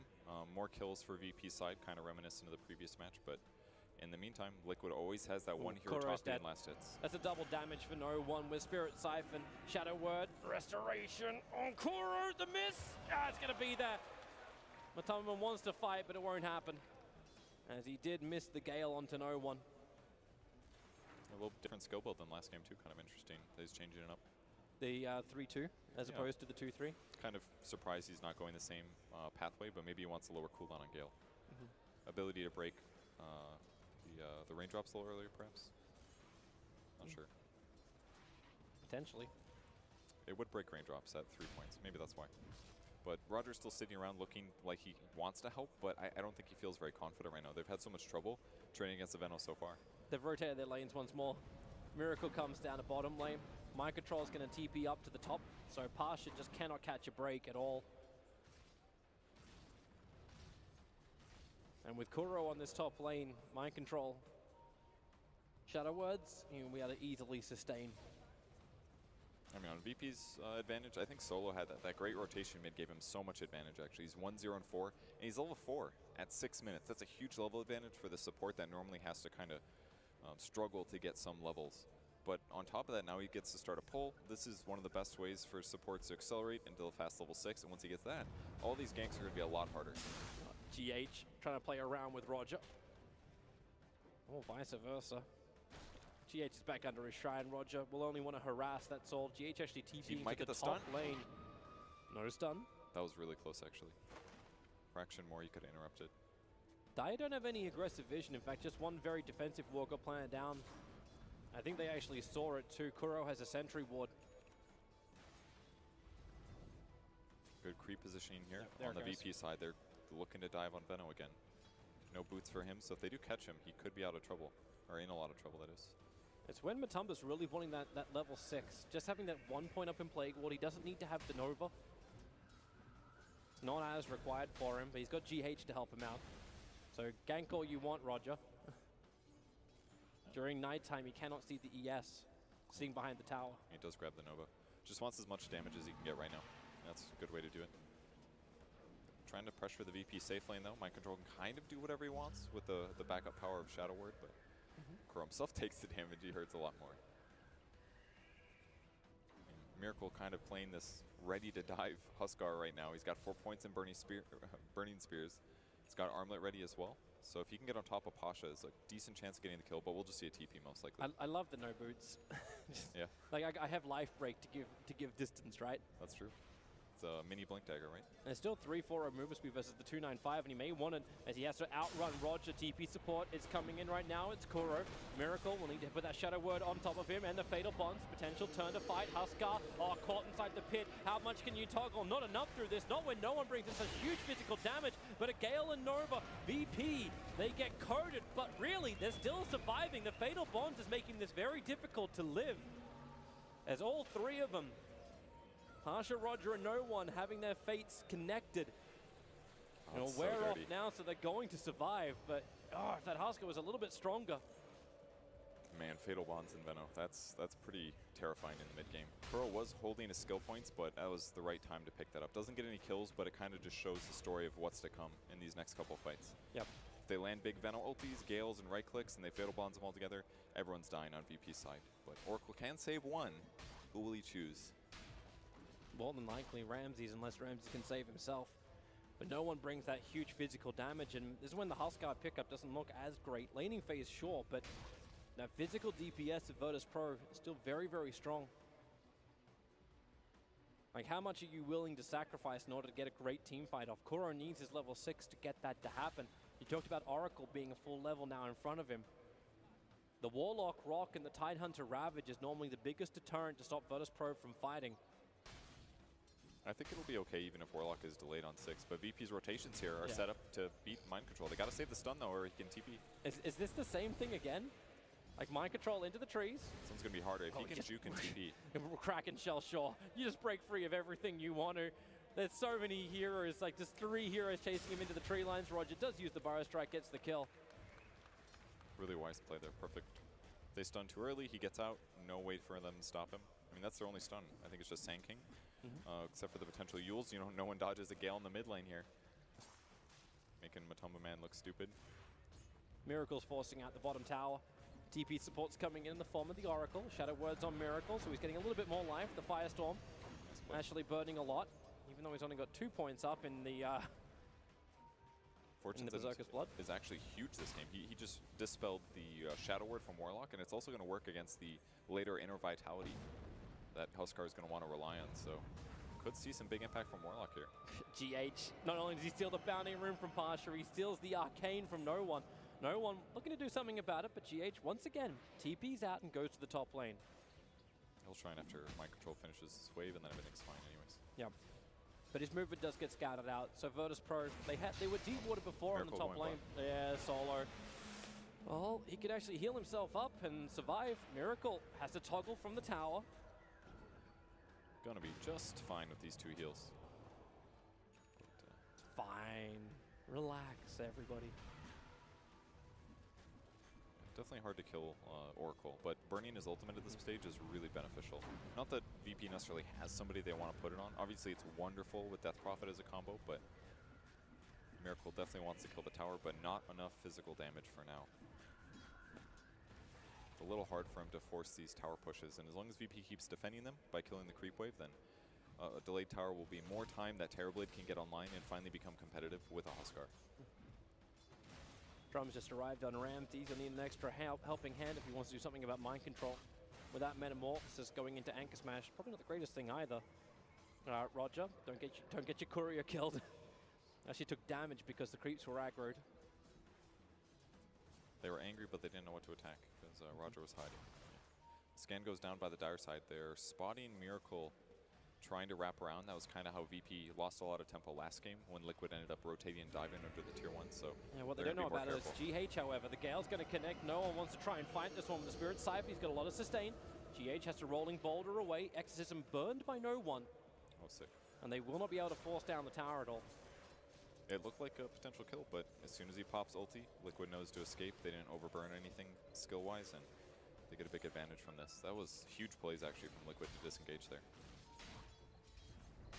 Wonder how much they make these plays off of previous game performances. Mind Control's in trouble. He doesn't have a lot of mana to work with. 11-1 charges can give him some life in that mana, but he'll need more support. Kuro is here. There goes your Ravage. Rolling Boulder. Fatal Bonds together with the Rock. The damage is going to be huge. Ramses switches a lot of it out as he sunders GH, allowing him to have enough damage to kill off Mind Control. They're still connected, remember, into the trees. Roger, Invis, and actually with the Sandstorm, they already found the kill over on GH. Roger will burn. Solo's not in a healthy position either. That Golem moving underneath the tower allows him to continue to fight. Ramses knows he has to keep retreating.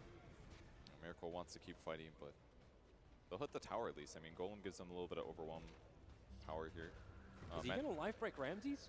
He's got the jump. He knows Ramses no longer has Sunder, so you already start to stack up the burning spears. Jumping in further forward. Miracle. Oh, there's your reflection. There's a little bit of extra help. Miracle can toggle as well as have the one charges. Turns over with Solar. Courier's in the neighborhood as well, but it will back off, realizing that they're all dead on top lane. He played that so well. Getting a bunch of attacks and at last moment drops the life break to close the gap distance here. But Roger will be able to do the old sandstorm and stand, but the tower's dying pretty fast. Yep, nowhere to really stop it. Miracle could just tank through it all, and Roger's 1K strat won't work.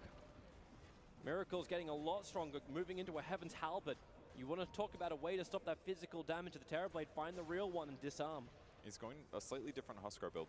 Buying treads first is kind of interesting, but overall attack speed and meaning more spears against your opponent is really what the goal is here.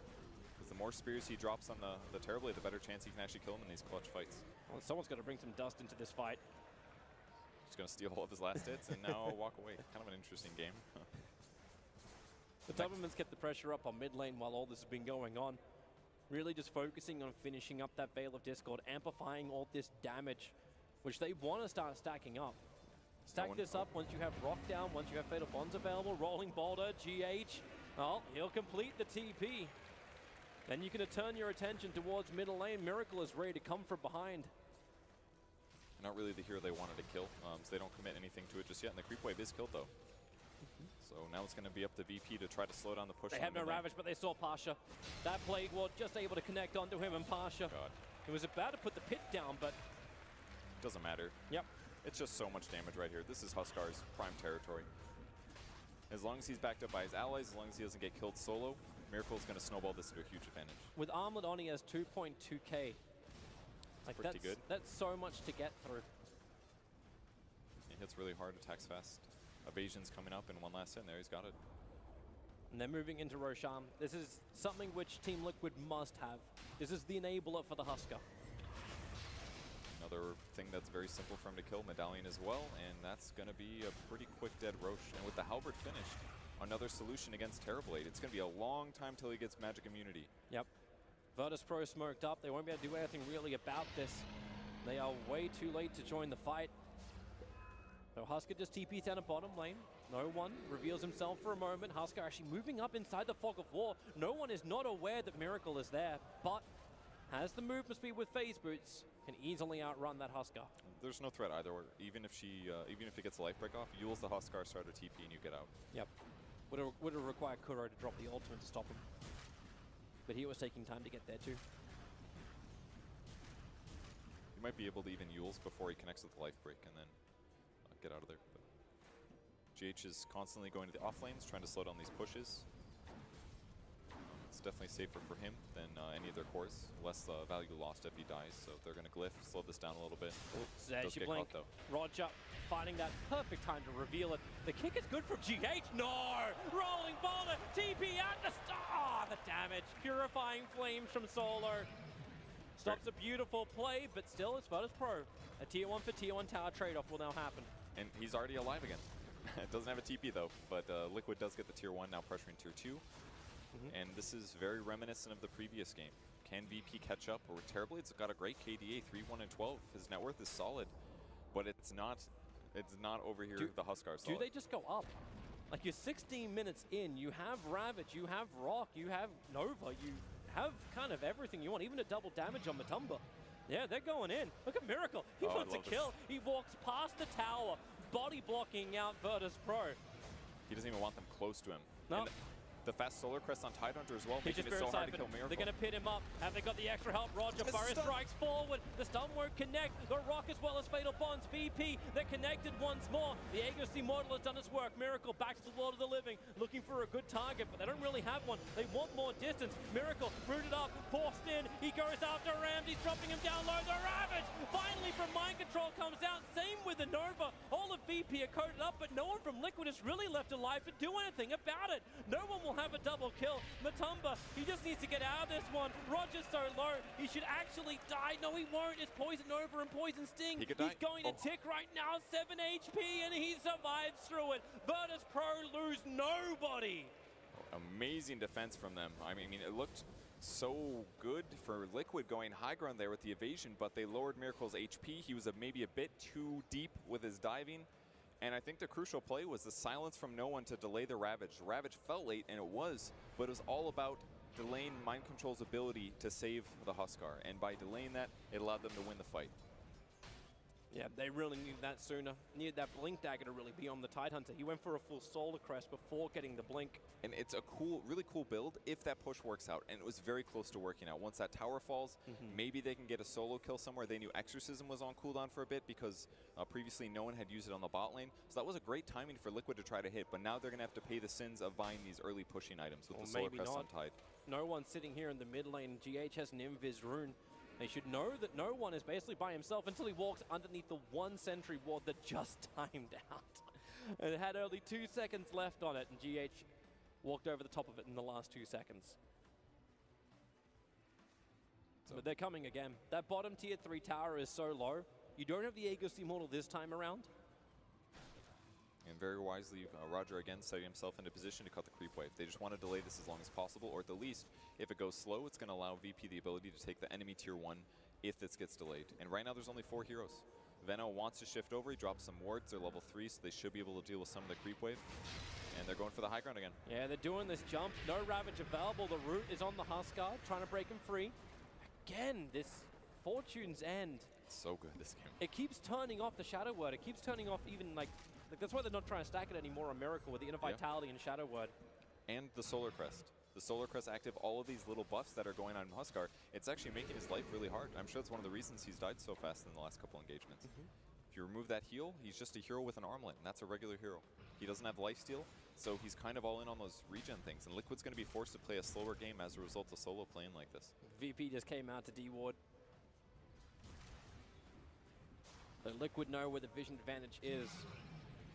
Hence, rotate to mid, take out the tier 2 towers. That's what you normally do with the first Aegis of the Immortal, even though it is gone.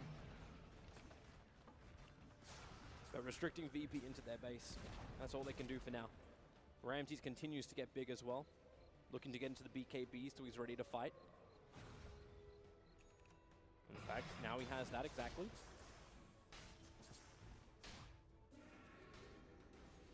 And Huskar's a little bit off his. He'll get the farm off the top lane. So BKB for Miracle next engagement. #1 net worth are on the field.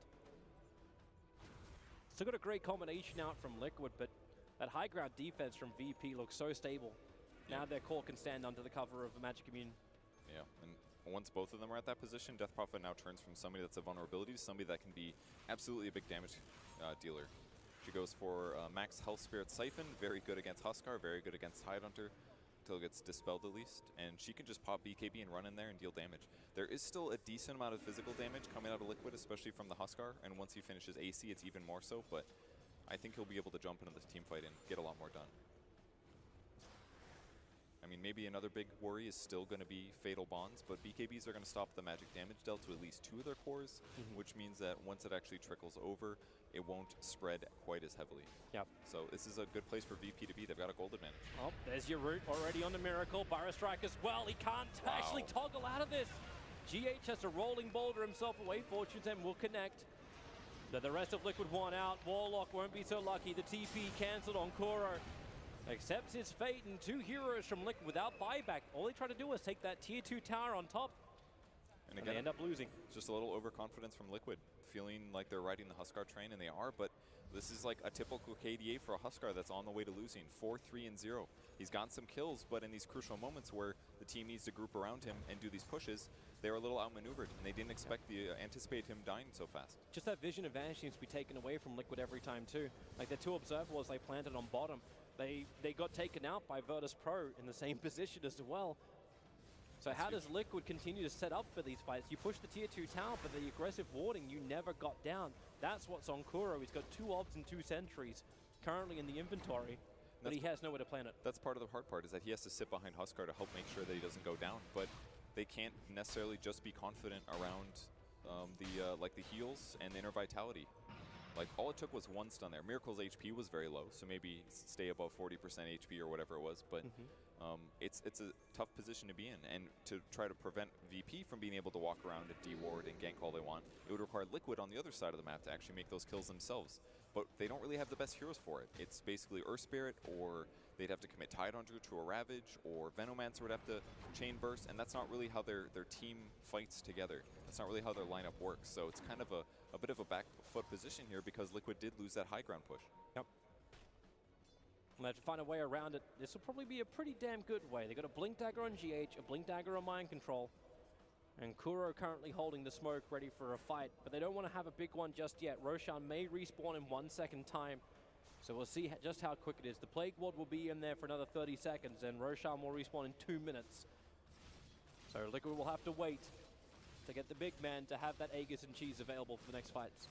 But that's because if they can take it, VP are most definitely a formidable force, and they can contest it quite strongly. So they're finally grouping up themselves. Creep waves are in perfect positions. They've been pushing out bot lane with Terrorblade Illusions, and it's finally their turn, other than the whole defending and taking the tier 2 top, to finally push and take a 5v5 against Liquid. And this is maybe another place where they could have a lot of benefit. If Miracle shows up when this fight's about to start, has a good initiation, this could be decent for Liquid since they want a 5v5 as well. But I think VP's confident with these BKBs. They've got a Halberd on Underlord as well. And they got the Blink Burrow Strike initiation out. It went on the Venomancer, silenced up pretty quickly. But then again, that Tide Ravage, 3 heroes caught. They're going on to no one. His BKB, Yulset protected for the moment. Nova comes out, but so does the Rock. Space is created as Liquid fight underneath their own tower. And Virtus Pro Ramsey just man modes it up. Miracle is surviving through all of this. Where is the damage? Miracle, he takes 1. He's going after Pasha. He's looking for a third. No one's the big one. GH holding him in position with the rock kick as the toggle begins for Miracle. Even a double damage rune spawning in the top river. VP make a right choice to get the hell out of there. However, Roger left behind as a rolling boulder. Okay, it won't even reach him to connect. The Urn Charge is ticking him down. Roger starts the TP. Base damage. It's there from the Golem. Kuro will find the kill. Venomancer was the sacrifice. And Team Liquid, Roshan is up in 27 seconds, but they're going down mid. No Exorcism will be available for no one. It was such a good initiation by VP, and they got the Veno kill, but the follow-up was that the BKBs were used, and they got Miracle kind of low. Oh, not good for Solo. Out too far. The kick will connect. He needs a little bit more regeneration. The silencer's there. Rolling boulder forward. GH pulling himself back. As Miracle, not really that low on life right now. He needs to drop a little bit lower so he can attack faster. That bottom tier 3 tower is still licking its wounds, but they're sticking with the creep wave in mid. They don't want to bounce out. Ramses looks for the fight. Already turns on the reflection. Miracle hitting himself pretty hard. Has the BKB available. Pushed away. GH trying to help him out with that kick. Miracle now BKB turns around. Goes after Solo. He will stand his ground with the damage into So Ramses. close. Ramses. No. Ramses. Miracle! He thunders over on mind control. Gets him back to life. Pasha wants to end this, and he'll do so. Everybody home. They got the kill they want. They ended Miracle. That's Sunder onto mind control. He offered himself to keep Ramses in the fight. Man, it is so fun to watch 2 heroes like Terrorblade essentially fight each other to the death. So tense. They both practically have I can't die abilities, and ultimately they finally kill the Huskar. It took a lot of right clicks, and the big problem for Ramses right now is he's just missing all the time. He does not have MKB. He cannot buy MKB right now. He's got Manta finally, so he can remove things like some of the mischance or disables or slows, but he just can't hit the Huskar right now, especially when BKB's used. Roshan is alive. This will be a pivot point for the map for a while, as there's no way Virtus Pro want to give a second life to that Huskar, considering how many issues they're having to just bring him down at the moment. Small advantages. The BKB charges are wearing out quickly. No kidding. It's going to be a little harder for Huskar as the game goes on, but he's picked up his Hyperstone now. The lifesteal perk at 15 doing a lot of work for him. The Observe Ward from VP watches this happen very, very openly. Kuro has Rock coming back off cooldown as Roger, Epicenter. His timing couldn't be better right now. Epicenter looking to jump in. The Burrow Strike. No, he didn't get inside the pin. He was on the edge of the wall. No one will enter in. Miracle at the Aegis, the Immortal. The Rock is huge. The Ravage is better. But the BKB VP protect Virtus Pro. They stand their ground and fight. Pasha, he'll give his life for this one, but Rams to no one. They are just way too big. The Viper coming in from GH. Kuro is on the run. Where is your big man? Husker, back to the world of the living now. The Aegis Immortal has popped, but how much fire's he got left in him? Solo protecting himself. He can't find the damage until Miracle jumps over. They almost kill off Ramses. They do kill off Ramses. The burning spears do the work, but no one. He stands through the entire thing. The immortal hero for Virtus Pro. Thanks to the help of the Oracle, Team Liquid are wiped. Not a good position for Liquid considering how close that fight was. They burned Aegis, I believe they burned Cheese as well, and they still couldn't outfight VP. Here's the replay. So Roger, with this Burrow strike, he just comes up a little bit short, but the pit. A little bit of a misclick. He tried to get inside, but didn't click far enough. And then VP pops BKBs. They use the Metamorphosis, they use Exorcism, and they drop the Fatal Bonds and stuff, but VP just can't be affected by these disables on Liquid side until those BKBs end. Yep. It's just this. That was the ineffective Ravage from Mind Control, and you can't blame him for it. You knew it was going to happen once we saw these BKBs arrive. So Virtus Pro, at the end of that fight, they've still been holding the advantage as far as gold and experience goes. Gold's bounced up a little bit, but the experience tells the story of the momentum of this game, moving the way of Virtus Pro. Yeah, it's been just such a hard-hitting game, though. Everyone jumps in, they brawl to the death, and it lasts like 20 seconds of heroes fighting other heroes with lifesteal. Definitely a lot more interesting than Pix and Rax's. I'm wondering if this is going to be one of these games where Matubberman changes up his build. Normally he's gone for the 2 Plague Wards on Gale, but having the plus 7 seconds for Poison Nova and the 800 AoE building into Aghanim Scepter, this could coat and hurt.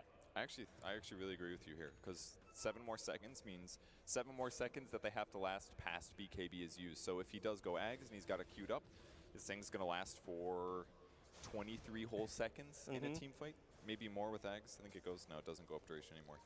Tons of damage, and then if he just drops that on all of the enemy heroes, eventually they're going to have to deal with that damage output. Because right now he's not having a good game, and they bought BKB so fast, and they lost that top push. He lost all the gold advantage from his early game, so that's what he's going to need to get back in the game. Roger's preparing to fight up on top, while on bottom lane, Dire is scanning in the trees, expecting some level of defense to be mounted. But as the scan comes up with nothing and Pasha takes the tower, VP should be aware that things are brewing. The ultimate's not fully up. Rock is still on cooldown for 10 more seconds, as this time Liquid are getting into a position to have that aggressive ward. So they see no one. Pasha and Ramses all running in. Mind Control, this is his moment to get that Ravage up for the BKBs. No one got his off in time. And the Rock with the Fatal Bonds. Ramses low, but he sunders GH. It's all the life back once more with the Exorcism damage. Liquid cannot withstand this much power. They're on the run back out again. But this is 3 heroes from Liquid God. They had the vision. They knew what they were getting into, but Virtus Pro come out victorious. It's just way too hard for Huskar to fight through all these enemy heroes. I mean, they always get the initiation as well. It's always Huskar starts the team fight stunned. Ramsey's able to get close, pop Metamorphosis, Manta, Conjure Image. They've got to deal with those. And then they also have to deal with the BKB Death Prophet, who's popping Exorcism, who can use Spirit Siphon shortly after the BKB ends. Yep. It's like impossible to armlet toggle. And to make things worse there, they just dropped the Oracle ulti on Terrorblade, the first person that Miracle tried to pick off. Yep. Oracle's life is actually so easy for that now. Like, he's always going to protect the Terrorblade because the Aeon Disc on no one means that he's always going to be safe too. And he just sits way far back. The first thing Solo buys, Blink Dagger. Look at his safety here.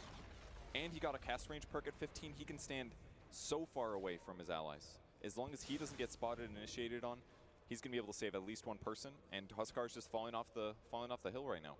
Virtus Pro are just pushing all the lanes in too. So Team Liquid, I was wondering if VP would try and force the issue up to high ground. They don't have Metamorphosis, they don't have Exorcism, but Liquid also have none of their critical abilities.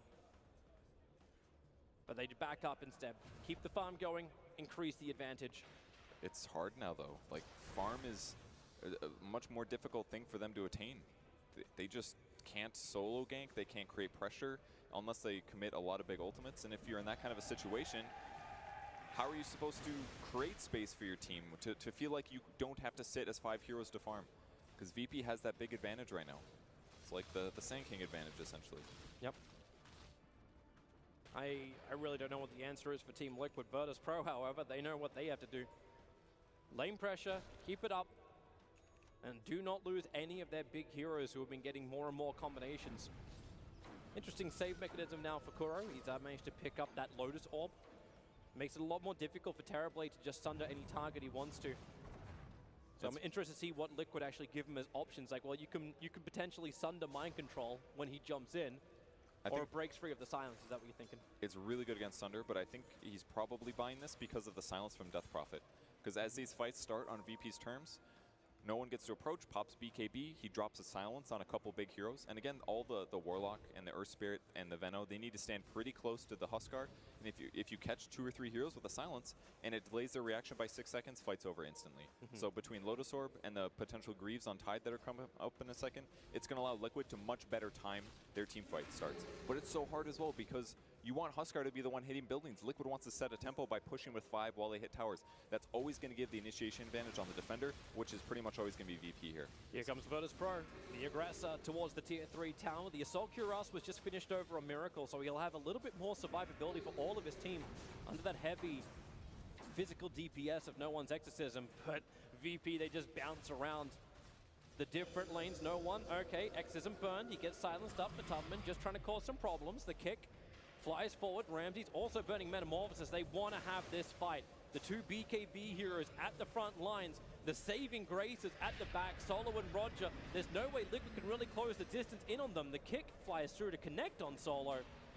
But it would cause too much trouble for Liquid to continue out that far. And the illusions of Terrorblade in the meantime are chipping away at the top tower, keeping them at bay. Miracle looks for a target. They're chasing out. The vision is there with the Observer and Sentry up on the hill, but the 3-man silence, they have to break free. The BKB is there. Ravage and Rock are pretty good, but not good enough. Mind Control just gets evaporated out. Roger's on the run. At least Miracle was able to stand thanks to Lotus. Pushed around. The buyback comes in from the Titan, but there won't be one from the Huskar. The kick is awesome from GH, but Virtus Pro, so strong, so powerful. Moving forward once more, they get free of the upheaval thanks to the Yule Scepter on Kuro. So VP with their movement speed back, make their way towards the tier 3 tower on bottom. The pit controls up Matalman, nothing more to give. No way to really continue this fight. He has a buyback available. The Virtus Pro continue their push through. Ramsey's a little bit greedy, takes the life from pasture with the Sunder. He's trading so much with Fatal Bonds as well as he takes damage, but they should be able to go high ground here. They've got no Exorcism, but they got 40 seconds until the big damage dealer Huskar comes back. They force the buyback on Venomancer. Mind Control wants to look for a little bit more here. The Fatal Bonds is still over on Virtus Pro. That's a fresh one, but then they stand, they turn, they get the silence over, and the double burrow strike from Roger. He is a beast on this hero. Gets the perfect hit on the Venomancer. That's a dieback from him. Mind Control isolated. At least got Anchor Smash to reduce some of the damage, but when Ram's in the back line, killing off the rest of Liquid, this may be it. They've lost too many. They've lost everybody. Team Liquid pushing up the daisies as Virtus Pro plant their flag inside the Liquid base. This place belongs to them. And Liquid feels like they can hold on here. I thought maybe they'd call a good game, but they popped the glyph. Buyback from GH, and now Huskar's alive, but the last couple engagements, he's going straight in. Is this straight to the front lines? He's after Ramsey. GH has to help out. The piss down once more. They're fighting. Miracle is so low. He doesn't have enough life. Not when Roger gets a stun. That's it. That's GG. Virtus Pro advance to the grand final of the Bucharest Major. Team Liquid once again forced into that small area of a major, 3rd position.